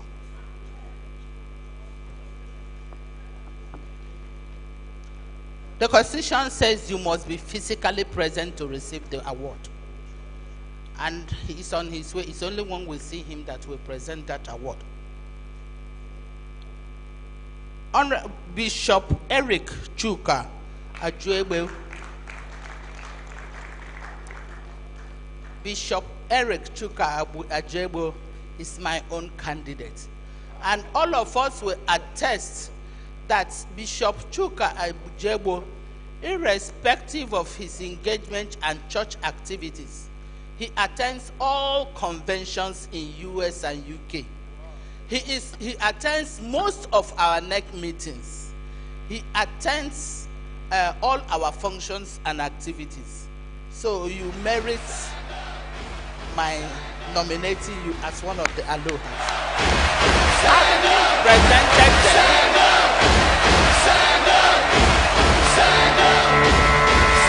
Presented them to you. To be the best. It is my honor and singular privilege to request.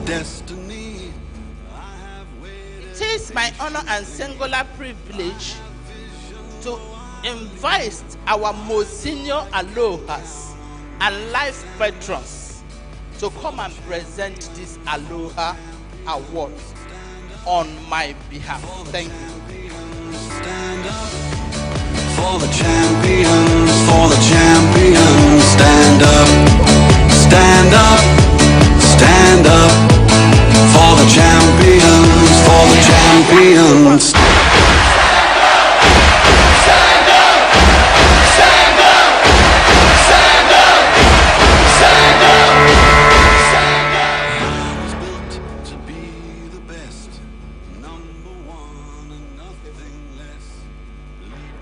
Mr. President of our association, all protocols duly observed. Frankly speaking, I feel delighted.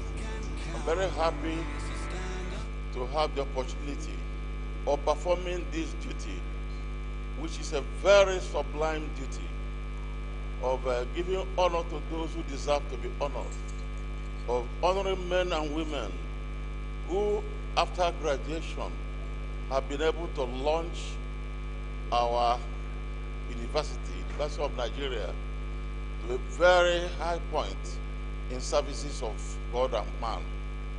I'm very proud to do this. And again,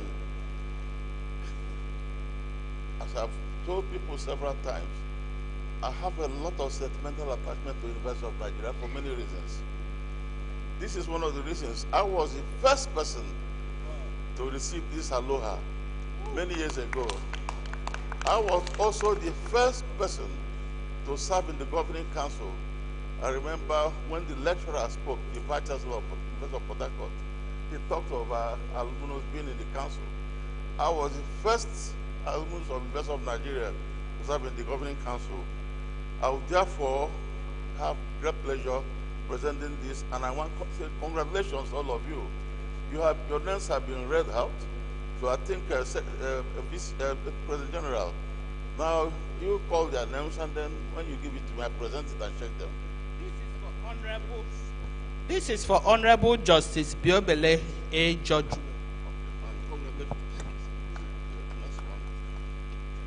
This is for Professor Charles Okechukwu Esimone.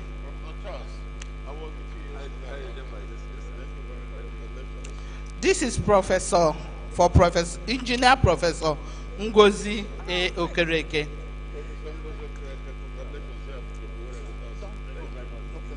Wear your insignia. Come and wear your insignia. This is for Bishop Eric Chuka Ajebo.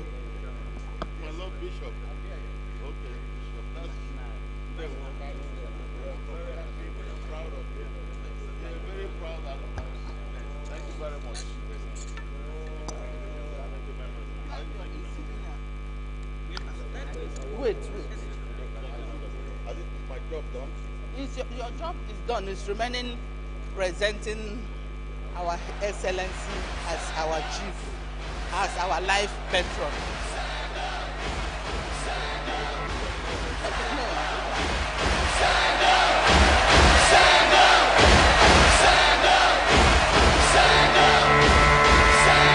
I was built to be the best, number one and nothing less.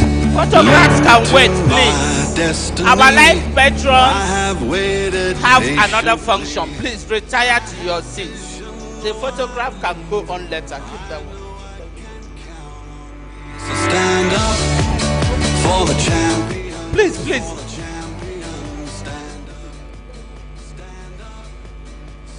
Please, there will be time for response. Our life patrons, you can see they are busy people. They have other engagements. Please go to your seats. We have a very, very Oka branch.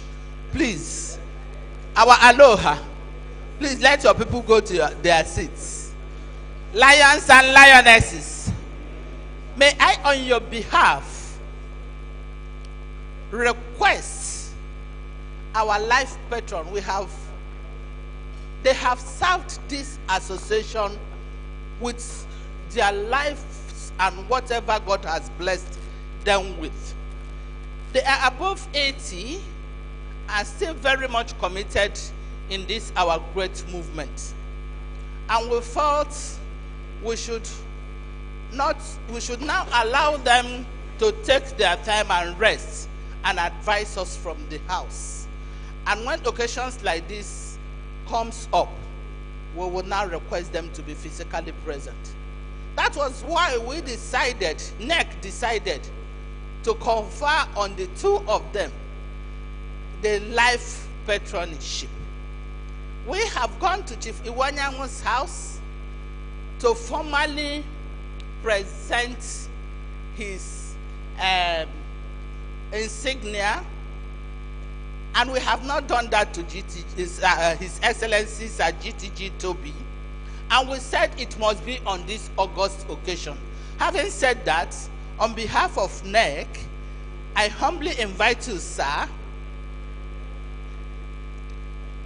to step forward so that we will present to you, no longer decorating you. Even though we have decorated you, we want to do it publicly as our life patron. And we have said they will be, it is only the two of them that will be our life patrons until God says it is okay.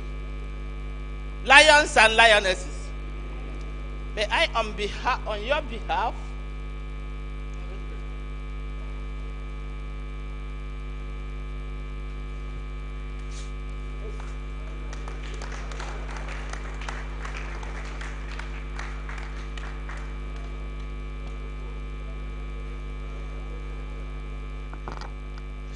show the audience, please. Push it well.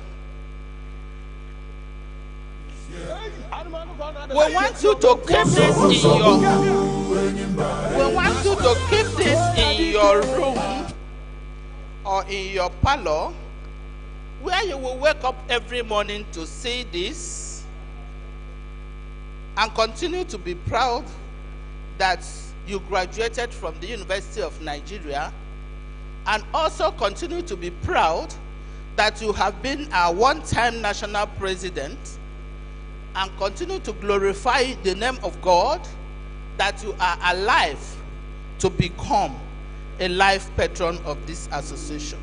Having said that, I want to give you this insignia so that anytime we are gathering like this, you wear it as our life patron. Thank you, sir.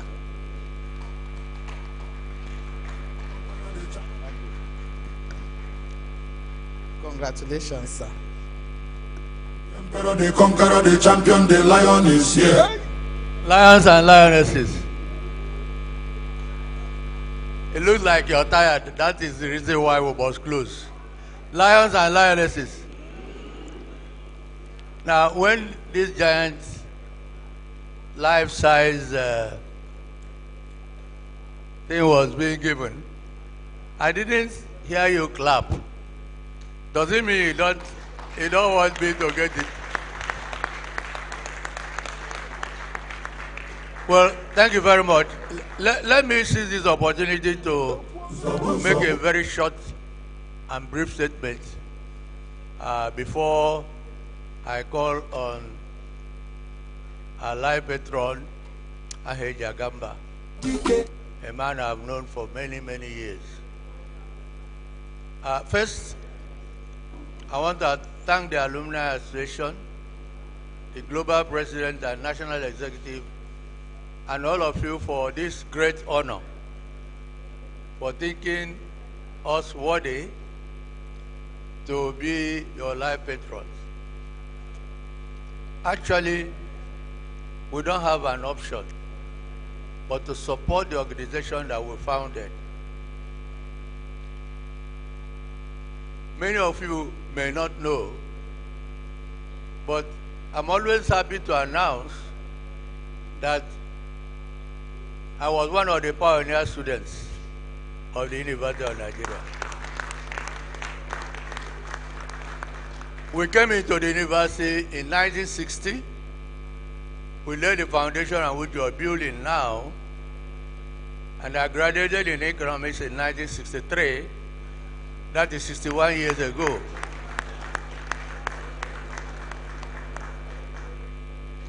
But all along, those of us who came out as products of your university are very proud of that university. The university made us, like I was saying last time, when the University of Nigeria started, it was regarded as an experiment. But by the time the first products came out, and went on obtained their doctorate degree in Cambridge and Harvard, their postgraduate degrees, in record time, everybody knew that the giant was now awake.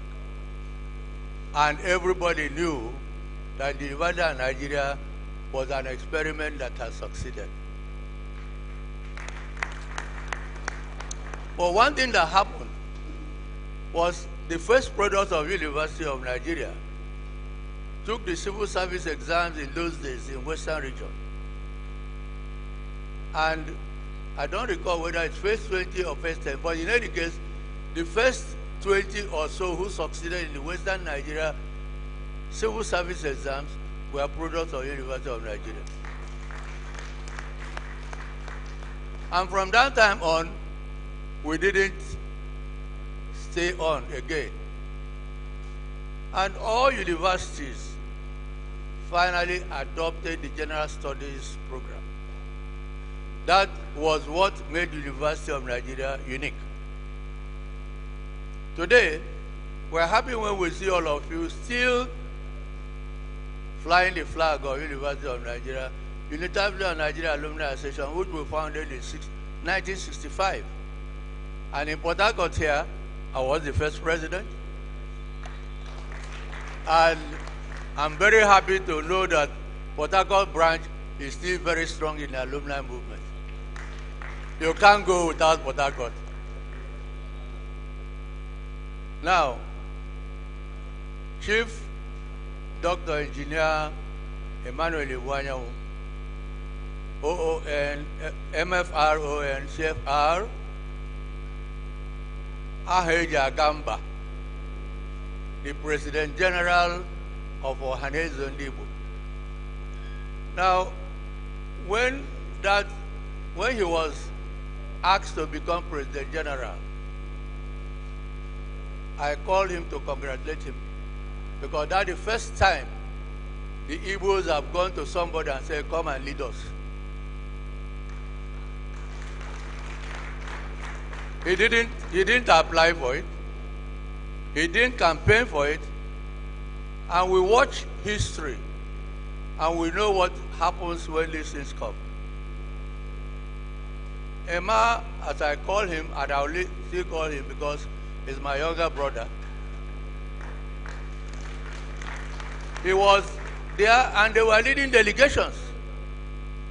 And eventually he accepted. And I think the Igbos made a very good choice. And since he came on the seat, I'm sure that apart from his size, he has done a lot in this country that you can't ignore Emmanuel Iwanyawu.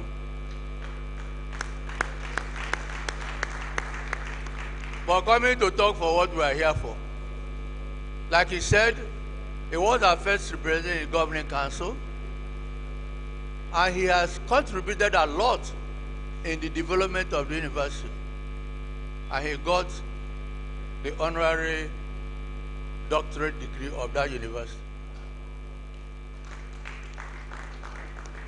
And if you know how many things he had to forgo to be here today, you will indeed know that this man has the University of Nigeria Alumni Station in his heart. So when he was made the life patron, I was very, very grateful to the Alumni Association for that honor. So again, on behalf of myself and my family, I would like to thank you and say for the remaining part of our life, will continue to associate with the University of Nigeria Alumni Association. In fact, we do not have any option because we built it, and if you, our children, are coming out to continue what we left, we can't abandon you. And we want to thank all of you very much indeed.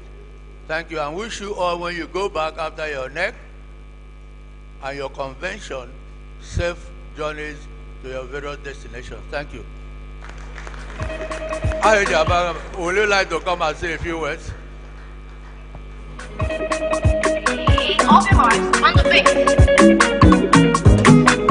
Follow who no road, Oga. Follow who no road. Abobi follow who no road. Even big follow who no road. Brother follow who no road. Follow who no road. Sister follow who no road. Get to why. Follow who no road. Please, all protocols duly observed. Because I know you are all tired, you would like to go.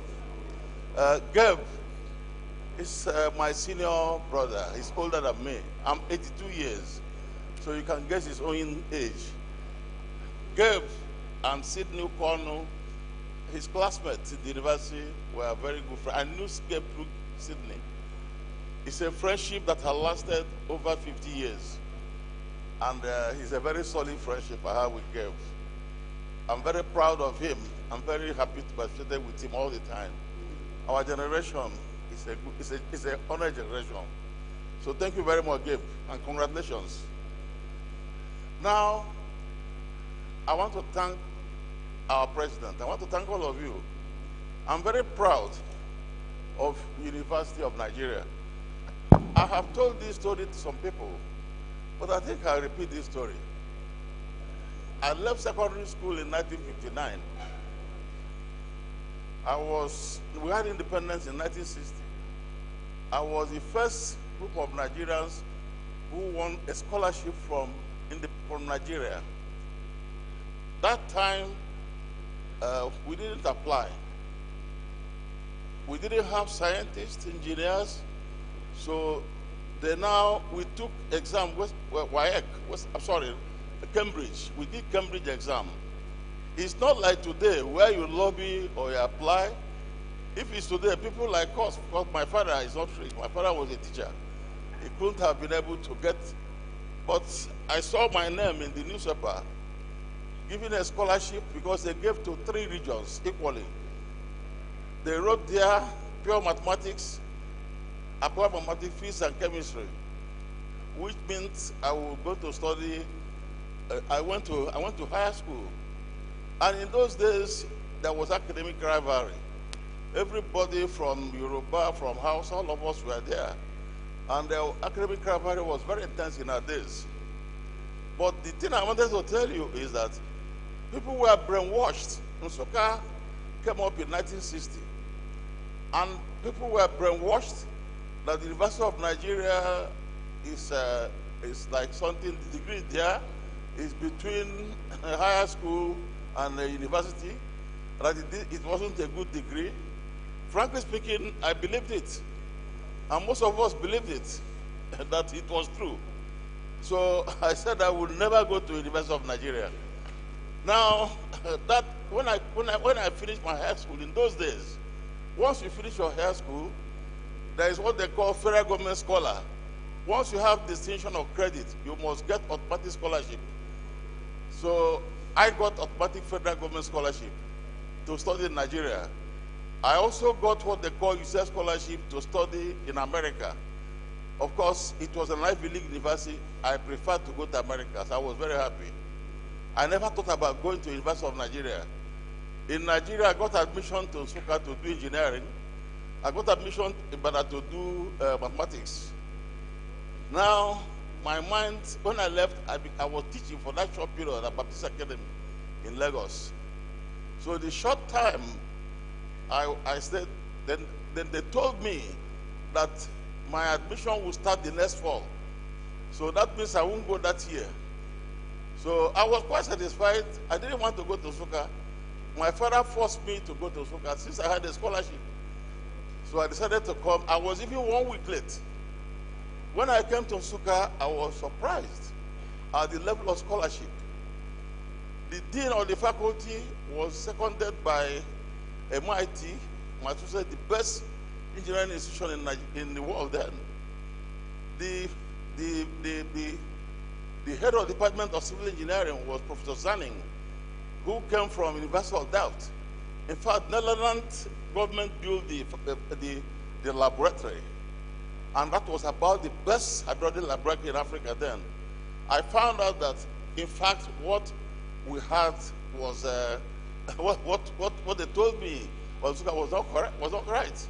But you know, like any young person, I was still keen on going to America. Another thing that God did that year, when the result came out, West German government had a scholarship, they call it academic exchange, for gifted Africans to study in African universities.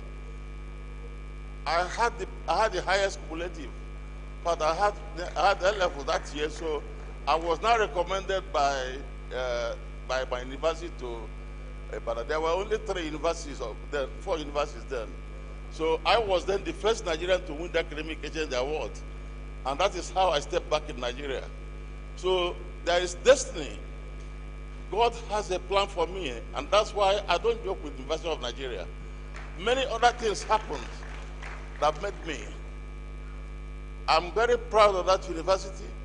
I know what we are told. We are told to be men of valor, to be heroes in the struggle. Zeke lectured us at various times, and I enjoyed the lecture he gave us. And all through my life, I have tried to live up to it. The first trial of our lecture was during the Civil War. It's a very painful experience we had. But during that experience, the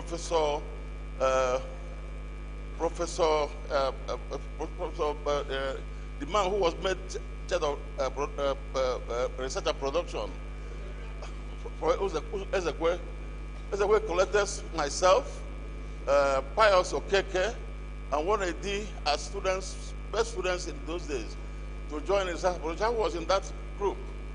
Then I later on, when I baptized for School of Infantry, I joined School of Infantry. I left without telling my family. And that's how I went into a career that nearly claimed my life. You can see me now walking, walking with difficulties, all bullet injury I got during the Civil War.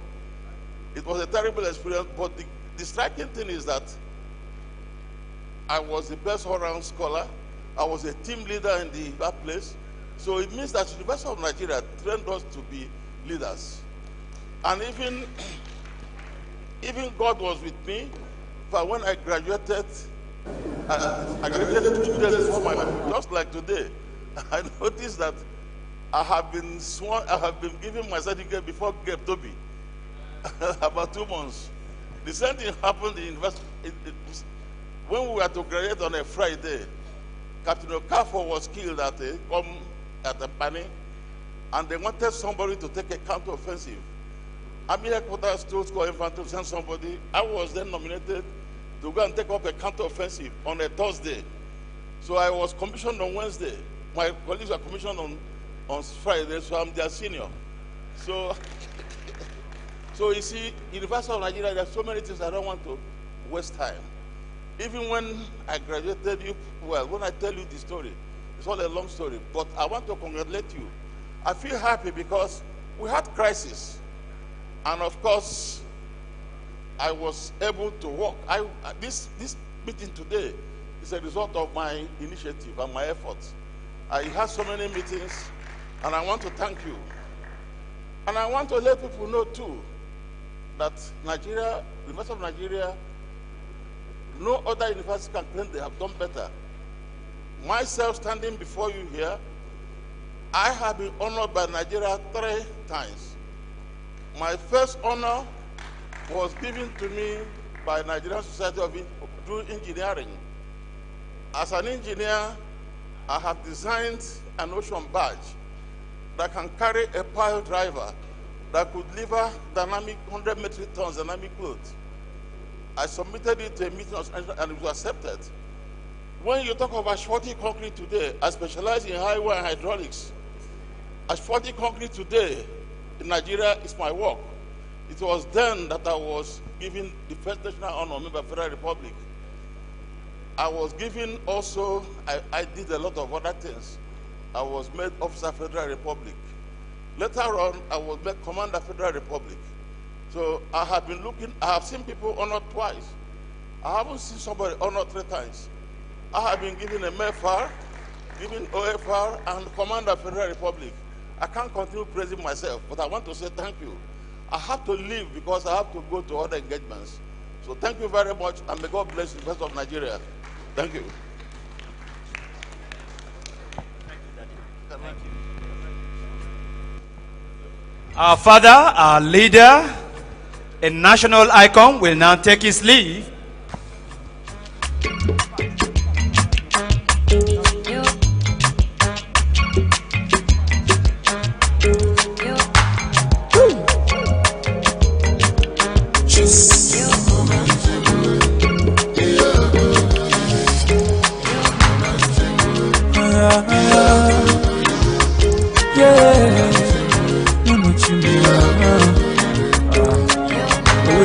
Mr. Flavor, fun dancer with Ghana.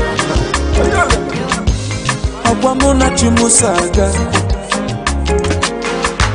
Aguamona chimusaga nenuano. Oninya chukunya lomoka munjaga. Chiamale, Aguamona give for life. Ewu. Ogono gondo na lusikenu, okoyaka nyenado. Mayo, wisdom and understanding. Okoya kanina yo. Ogbajodolu oneka mo gabonu. Akwalele kamu nebe.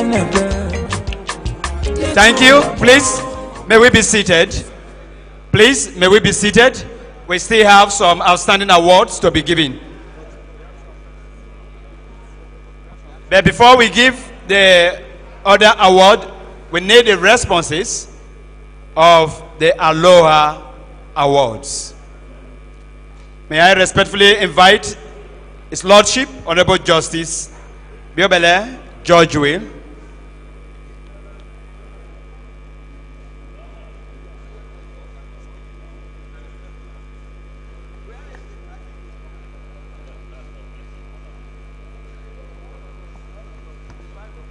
recipients, Aloha recipients, response from the Aloha Award recipient.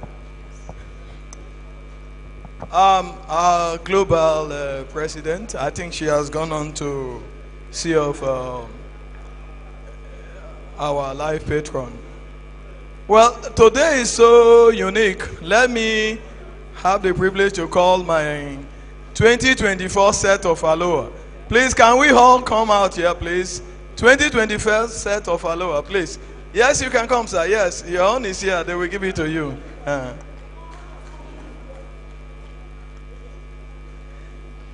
Yes, we stand before you with total satisfaction that our service to our association has been recognized at this very high level. I had wanted to say there is a song that I normally sing. I say, oh God, our help in ages past. Oh God, our help in ages past. Our hopes for years to come. Our shelter from the stormy blast and our eternal home. The Lord who has brought us this far in this association and in this country, and to be honored with the highest award of Aloha, that same God will sustain us to continue to help this association. Amen. As the 2024 set, we are made up of 5 of us. We have decided for a start, we are going to give the association 2.5 million. Once we say it, you can take it to the bank and cash.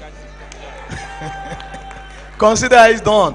But because this award is so important and so significant. Each of us will just greet you. I have on their behalf made the amount we are going to give to the association. But let each of them, distinguished and respectable people, let them say a word to you. Thank you, sir. Lions and lionesses. Lions and lionesses. It's a great privilege, and more importantly, thanks to God Almighty who made today possible. First of all, making us to pass through the University of Nigeria and the University of Nigeria passing through us. Just like my chairman, he is the chairman of the BOT, I've just said. I wouldn't waste much of your time. I want to thank each and every one of us for this opportunity. And more importantly, wherever we are, we continue to hold the name of the University of Nigeria. I remember there was this sticker normally placed at the back of our cars. The graduate of the University of Nigeria is ahead of you naturally. Thank you very much. Thank you, my VC. Thank you very much. Lions and lionesses, great lions and lionesses, I want to thank UNAA and University of Nigeria in particular for this very uncommon recognition that we have been given. It has humbled us in no small way, and I know that the adage that to whom much is given, much is expected, applies to us also naturally. I join my colleagues, the 2024 Aloha awardees, to thank the ESCO, to thank UNAA, and to thank our great University of Nigeria for making us who we are. I join every others everywhere to proudly say that whatever we are today, we must always recognize that we passed through a place that helped us to restore the dignity of man. And in all our areas of service, go and verify. We have continuously restored the dignity of man. We unanimously elected Milord as our spokesperson and the chairman, and he has said it all, because when they asked us to go and we will stay behind, he will speak for us. So we allowed him to speak for us. But I want to add to what he has said, that we also agreed, like he as rightly said, maybe we didn't hear well, that this is just for a start. As Aloha, we have a life commitment to the association. Life commitment. Anytime, anywhere, unannounced, Nicodemously, that is the one we give without people knowing, we will support this association. We'll support it with goodwill. We'll support it with intellectual knowledge. We'll support it with finance beyond what we can even pronounce here. But what we have done today is to show that we appreciate and to let you know that what will come tomorrow is very, very, very much than what we are doing now. Thank you again, and God bless you. Lions and lionesses. We observed that Professor Iwe was not here when the award was given. So before he speaks, let me decorate him to make him an aloha. Because for now, he's not yet an aloha until he is decorated. Lions and lionesses, I hope I'm speaking your mind. So, having scaled through the hurdle of becoming an alumni of high achievements, you went through branch screening, zonal screening, and national screening. We're not giving you with your wife, sir. Madam, step aside. No, she will observe. First like this and observe. Yes. A lioness. But she has not distinguished herself. So you are the aloha. That's what we will do. We will give you. Yes. Lions and lionesses. So this is just for you. She will make her own. She will merit it so that you become Aloha family. We have lost one of our Aloha families. Professor Onwolere and the wife are the only Aloha families. Just to tell you, your wife can also become, so that you now become our Aloha family. Having said that, I congratulate you for becoming our Alumni of High Achievement, acronym Aloha. Congratulations, sir. Where is the insignia? Wear this at all our functions.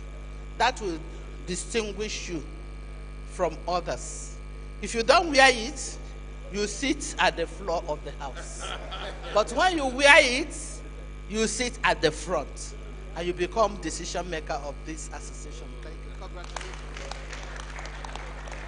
Congratulations, sir. Congratulations. Madam, congratulations. You will say now congratulations. You can now speak to us. Thank you. Thank you very much. Lions and lionesses, I think we have spent a long time. Thank you for waiting for me to arrive. We almost couldn't arrive here because of the kind of vehicle lock we had at Aba. We thought that the road was as smooth as we started. I want to apologize for coming in late. I want to thank the president in particular, and for UNAA branch, Umudike in particular, for everything they're doing to project my person among us. It wasn't, I think it's about 2 years ago, I came in here also to receive an award.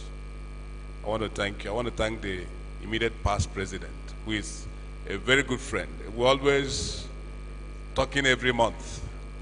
Thank you, my tall brother like me. And to have all these men here at the same time, I think it's the Lord's doing. That one is my in-law. I think this one is also my in-law. And this one is my brother. And we have been all working together in this season. I want to say thank you very much for recognizing us, for recognizing me. I came with members of my university management. My deputy vice chancellor, who is also a lion. Yes. My bossa and the librarian, who is also a lion. So I want to thank you people for remembering Michael Obara University of Agriculture Mudike, and myself in particular. We give God the praise. And as we have said, we shall redeem our pledge, and we shall continue to give the right hand of fellowship required of us to the Alumni Association of the great university, the only university of Nigeria. Thank you very much. Congratulations to all the recipients of Aloha. Please, you may be seated. Thank you very much.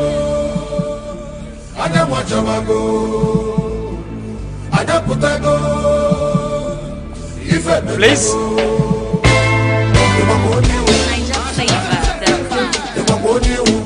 There will be session for photograph, please, so that we can take the next set of awards.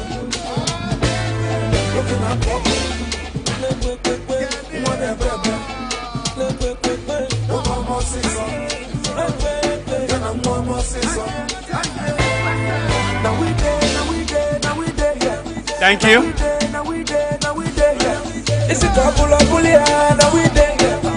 Thank you. Thank you.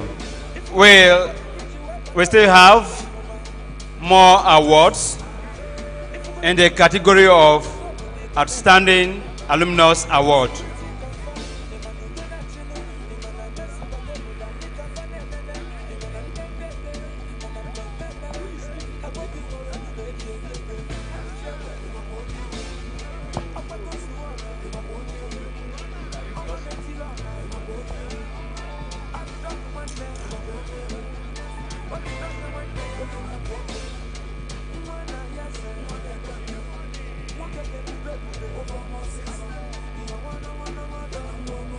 The next award is Outstanding Alumnus Award, and it is going to be presented to the Honorable Justice Joseph Ngbo Kobani, retired. May I respectfully invite His Lordship, Honorable Justice J.M. Kobani, to please step forward.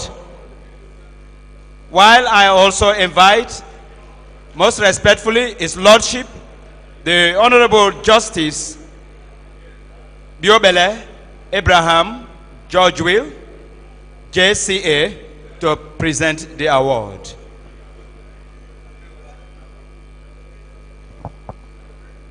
Your Lordships. Who are we giving? To Justice Kobani. Wow. Wow, wow, wow. Lions and lionesses.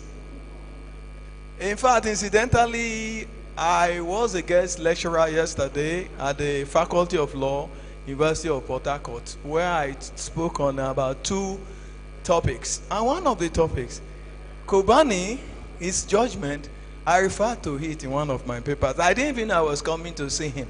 We are together in the High Court before the grace of God elevated me to the Court of Appeal. I'm honored. Thank you for this privilege to present this award to him. Well, this is an award, Outstanding Alumnus Award. It's so special because today I saw even an Aloha coming out to receive it, which means it is in a very special category. Very special. It's awarded to my Lord, the Honorable Joseph Kobani, on behalf of the University of Nigeria Alumni Association, in appreciation for distinguishing yourself in your choosing career. I'm a witness to that. We were together in the High Court. And impacting on humanity, thereby restoring the dignity of man. It is dated this 20th day of April 2024. It is signed by our global president, Lady Doris Okoro, PhD, Aloha. Congratulations, my Lord. Congratulations, my Lord. Congratulations. Thank you so much. I'll give him the mic now to have the say.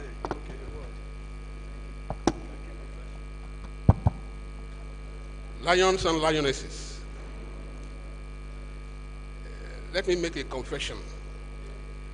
You can see I appear a little old-fashioned, wearing a double-breasted jacket in this day and age. But this is why.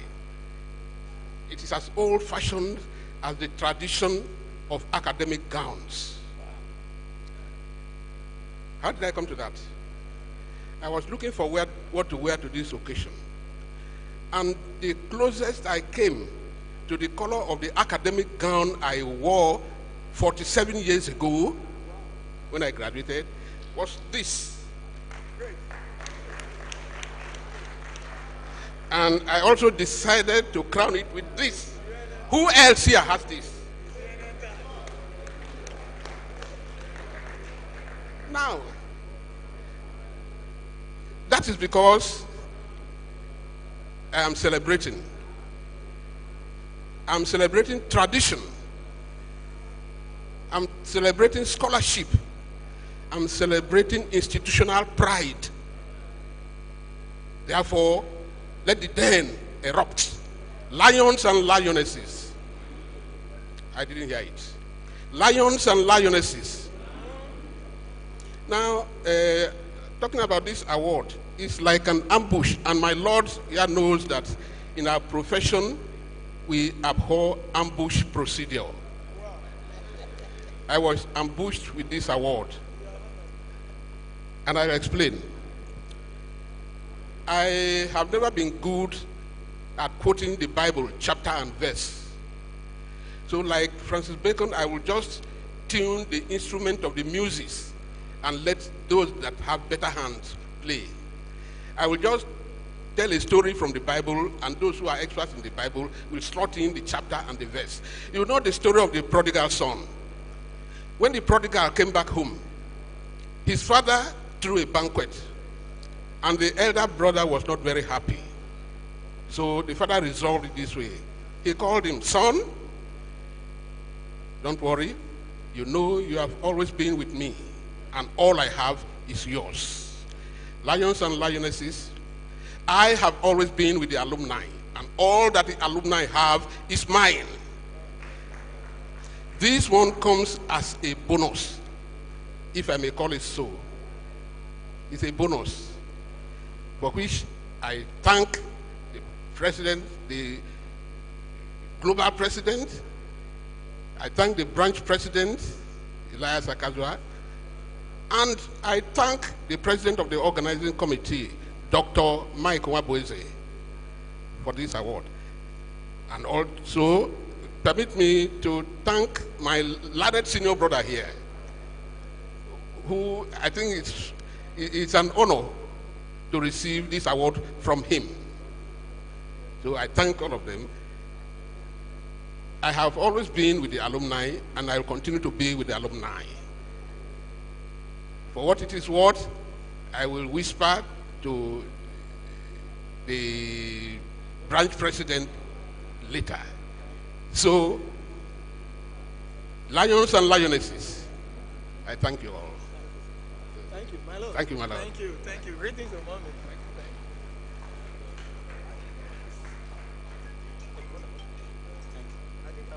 Yes, I'm going now.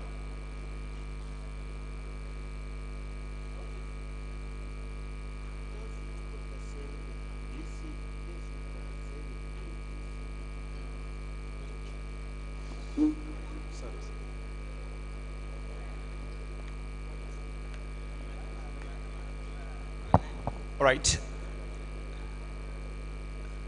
Our global president, very distinguished ladies and gentlemen, before we invite the delegation that accompanied the Vice Chancellor of Michael Okpara University, Umudike, may we quickly present the last award to the recipient, Ambassador Dr. Ugu Ikechukwu Odo. He is here represented by Dr. Chika Maduabuchi. Please, Dr. Maduabuchi, step forward.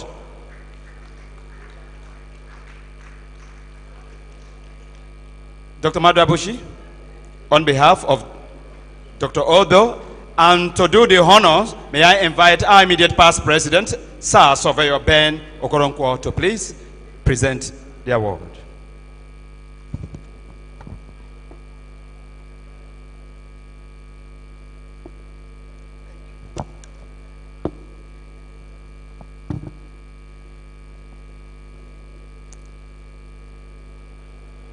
Standing on existing protocols, I am asked to do an assignment to present Outstanding Alumnus Award to Ambassador Dr. Ugu Ikechukwu Odo. I say on behalf of the University of Nigeria Alumni Association, in appreciation for distinguishing yourself in your chosen career and impacting on humanity, thereby restoring the dignity of man. Dated this day, the 20th of April, 2004, and signed by our global president, Lady Doris Okoro, PhD. Congratulations.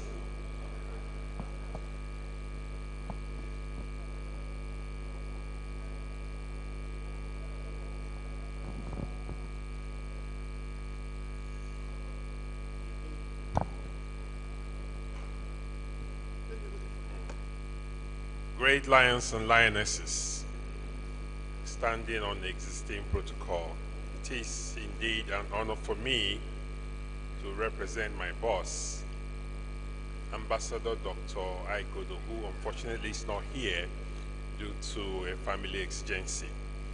But you can be sure that he's still roaring, he's not tired.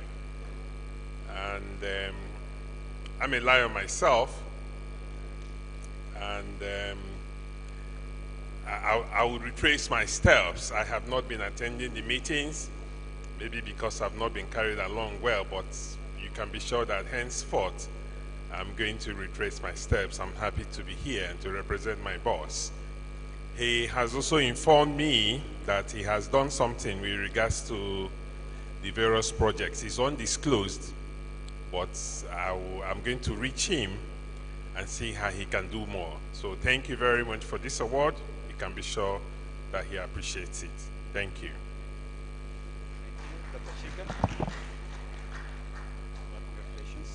Congratulations, Dr. Odo. Our global president, very distinguished ladies and gentlemen, we have come a long way, and once more, for your pleasure, we are inviting another cultural performance. Please welcome on stage the Prestige Dance Group, led by Hilary Maduba.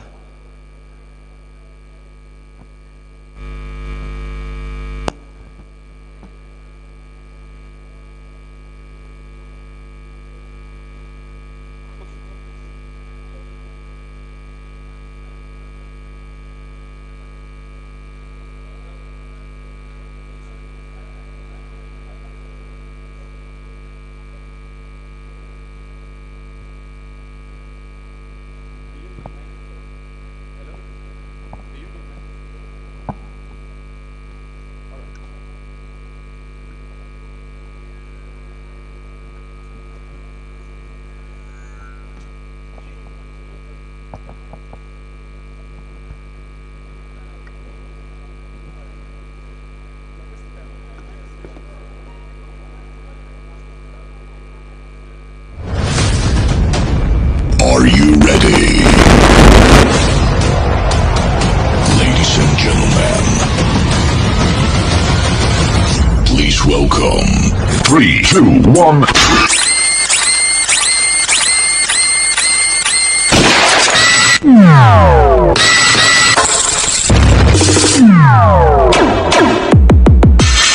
Desire is irrelevant. I am a machine.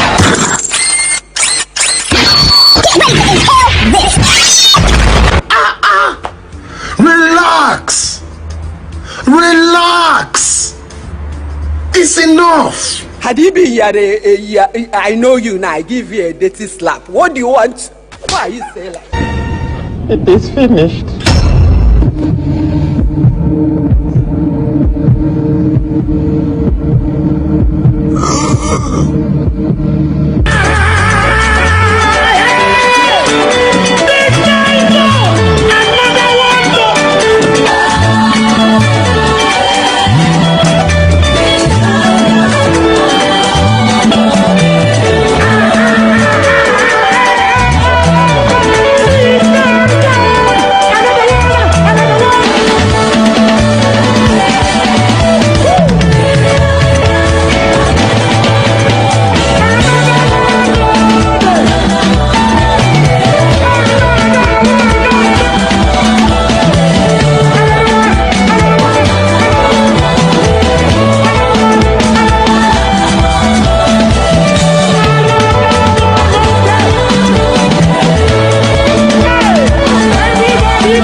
Personally, I go deal with you.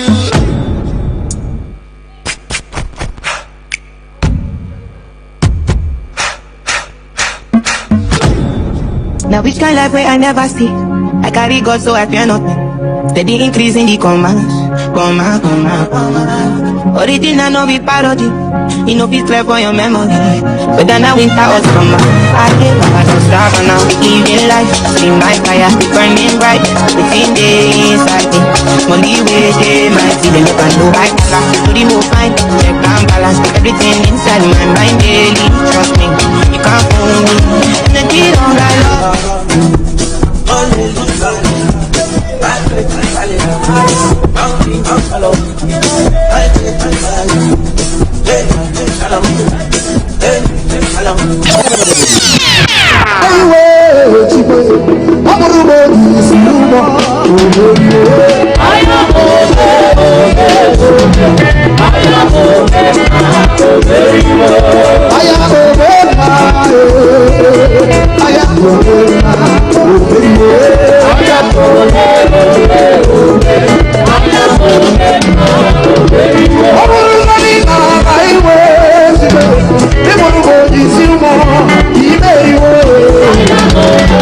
Hey,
Okumba.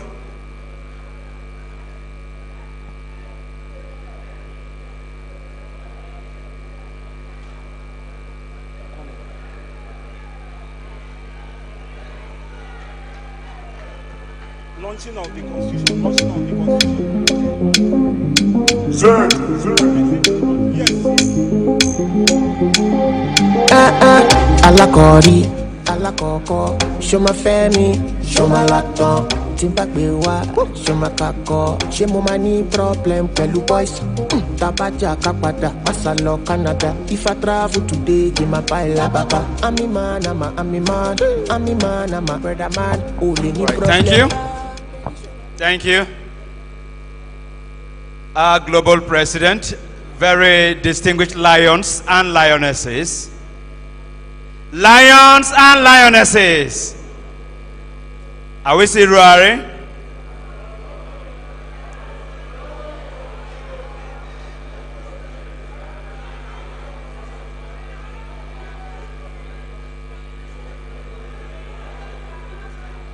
All right, you will soon have them. You will soon have them. Now, when the national president was making our address, presenting our address in the morning, she called our attention to the launching of our constitution. And every organization is guided by its written codes. Today, American democracy endures because of the existing founding documents, the Declaration of Independence, and the American Constitution drafted in 1776. So, all what they do is to be faithful to the principles of that. And today we have constitutional democracy being spread across the world. That is how this constitution is going to guide us down the lane. And so we all are going to launch this constitution and have copies to be guided. Can we have these constitutions brought close by?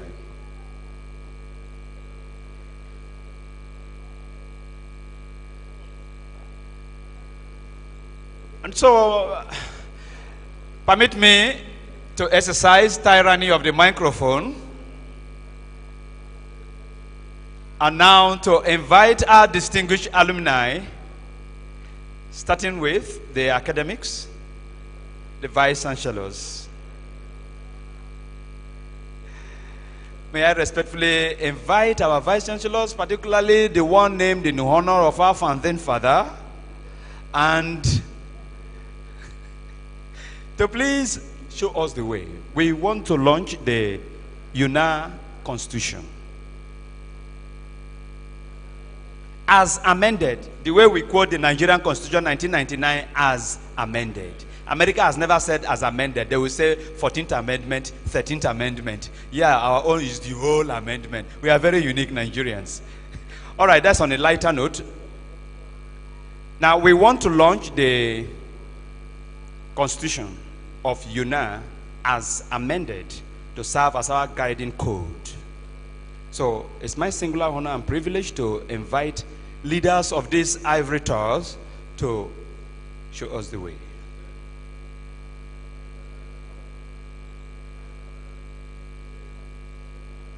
Whatever you give to your alma mater comes back to you in form of memory. They remember you whenever an event of that nature occurs. Thank you. Let me confer with my colleague in Igbo. We say Kaibaizu.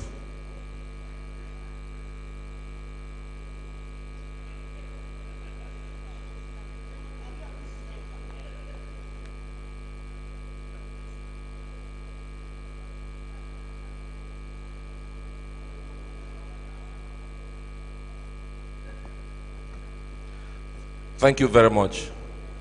Let's pick a copy each of the Constitution. Great lions and lionesses. Lions and lionesses. Are there lions in the house? Thank you. Well, this is our revised our 2023 Constitution as amended. And it is good to be guided by Constitution. A society that is not guided by any Constitution is lawless and is heading to chaos. As an association, we are leading by example. When certain laws become obsolete, we amend them. And so this is a very important guide. It's like the Bible of the association. Should guide our actions, our inactions. So myself and my colleague, we have conferred together and we have agreed unanimously, there's no dissenting voice amongst both of us, to launch this with a sum of 100,000 naira each.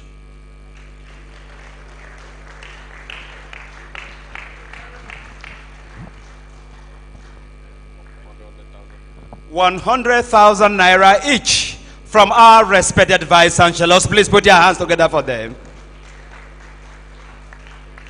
Can we please bring copies of the Constitution? Another very erudite scholar, young. When I saw him, I thought he's a doctorate degree holder, or maybe it's quite young. And here he's a full-fledged professor. That's good. On immaculate white, with legs crossed. Permit me now to invite from our alma mater the Chairman Senate Ceremonials of the University of Nigeria, beloved Professor Shuma Wanguma, to please also launch this Constitution. Thank you.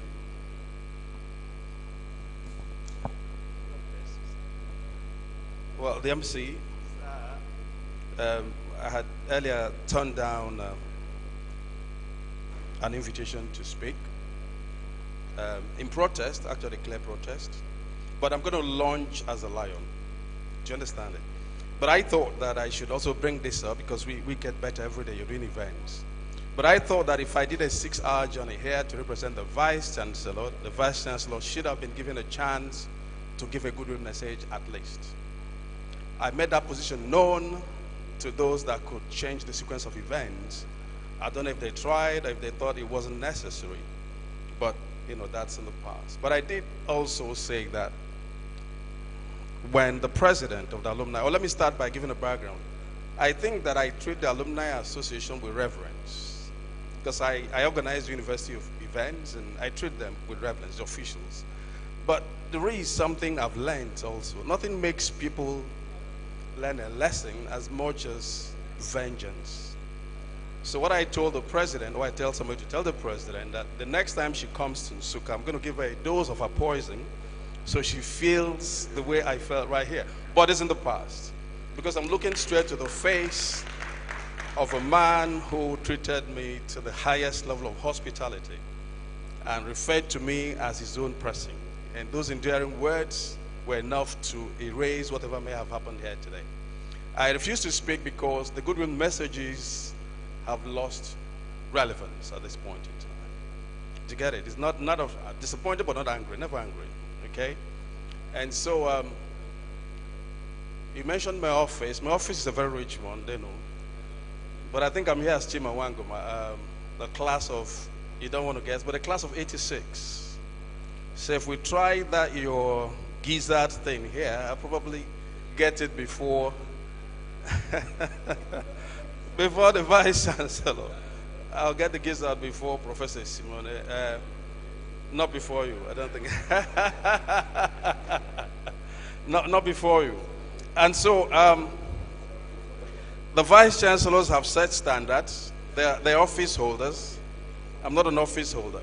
So I'll launch as Chima Wanguma, Chairman, Senior Ceremonials Committee of the University of Nigeria with a sum of 50,000 naira.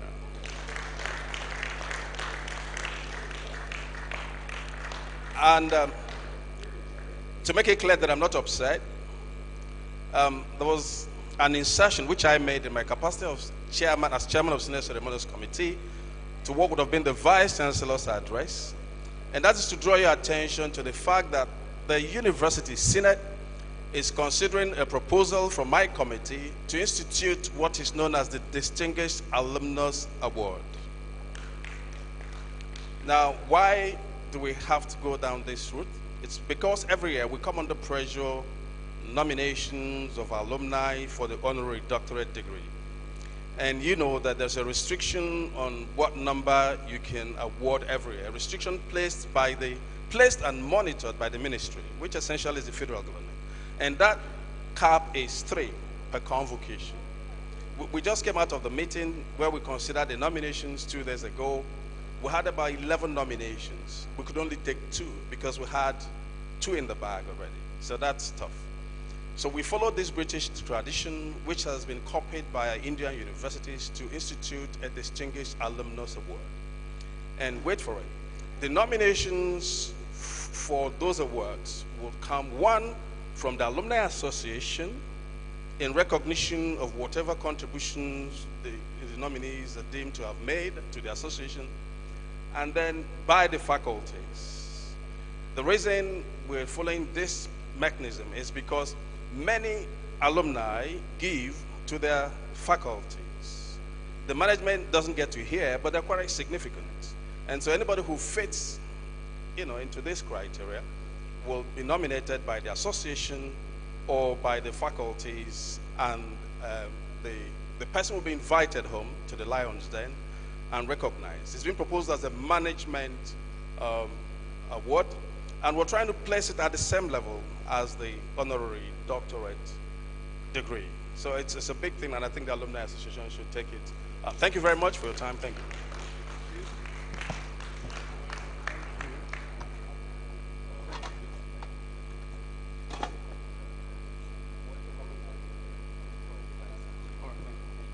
Thank you so very much, Professor Wanguma. Thank you for also overlooking that breach in protocols. I tell you what, something happened at Buckingham. Yeah, it was a breach in protocol. No, in Buckingham, during state dinner, nobody takes drinks before the Queen, the late Queen. Nobody drinks. She initiated drinking first. So there was a guest, one particular event, a very high dignitary in British society. Unknown to the protocol in the palace, he quickly took up his glass to drink his wine. The Queen, where she sat, spotted him. In order not to embarrass him, because the following day the tabloid will escalate it and it will diminish his social standing. So immediately she spotted him about to breach that protocol. She hurriedly picked up her own and quickly drank, thereby allowing him to cover up his own. And that is what you have just done.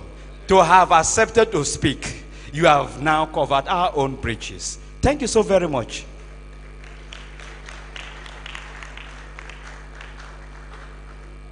All right. This constitution ought to go around to all the branches. Therefore, all branches are to launch this constitution. I'm going to call branch by branch in an alphabetical order. So, Aba branch, please, can we have the branch president step forward? You just announce what you are going to support, the launching, and then you get copies of it. We have some minimum amount.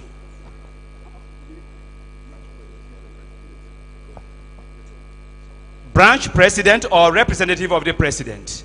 Yes. Aba branch. Abuja branch. Asaba. Oka, please. Okay. Please, you will meet the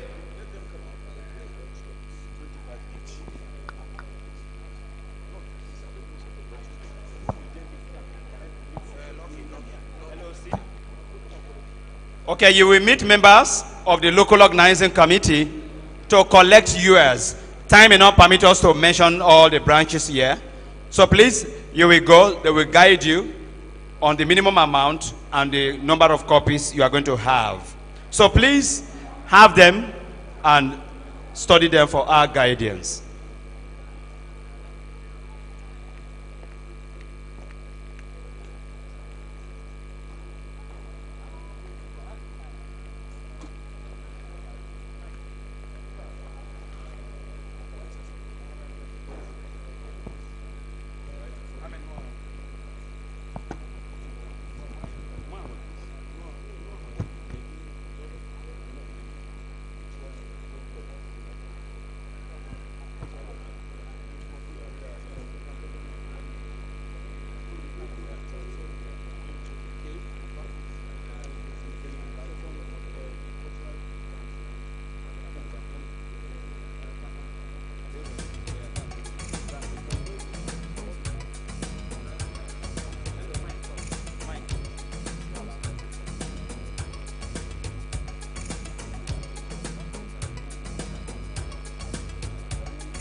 We have about 27 branches represented here in today's event. So please see the local organizing committee. We are going to have the last cultural performance, and thereafter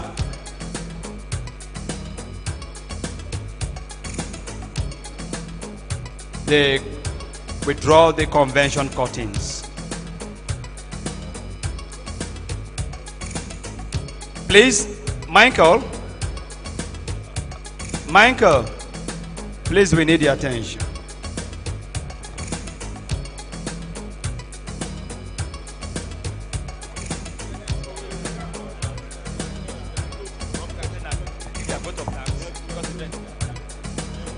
And so please, the national president, distinguished ladies and gentlemen, let's welcome Engineer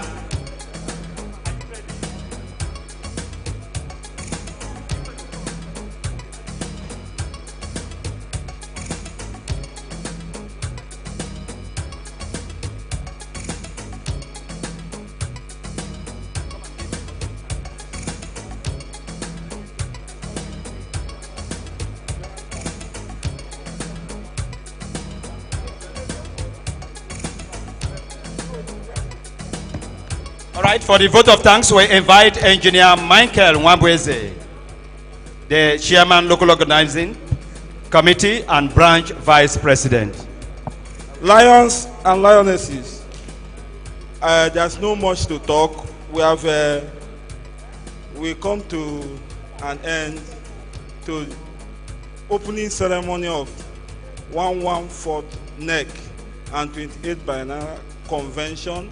We want to thank you and thank our dignitaries, the Vice Chancellors,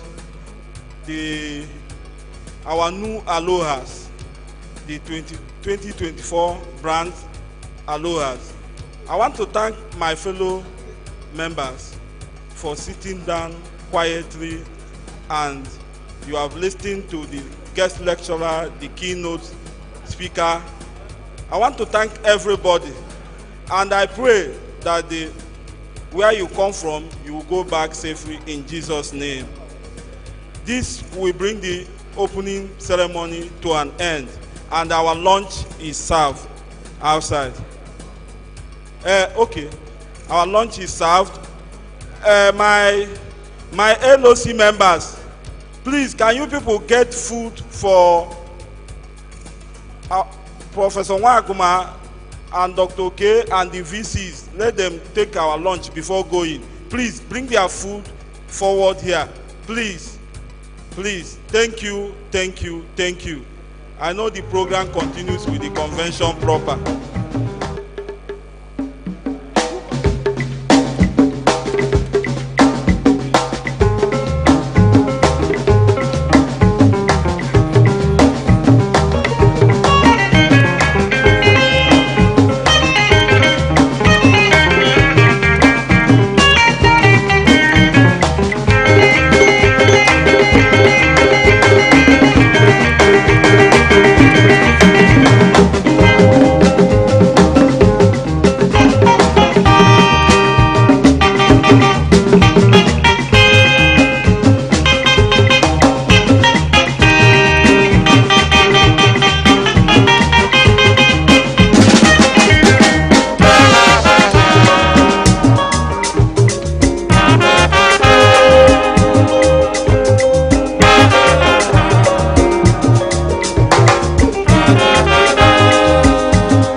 Inakwaje kama yana na umono okungwali boy katienti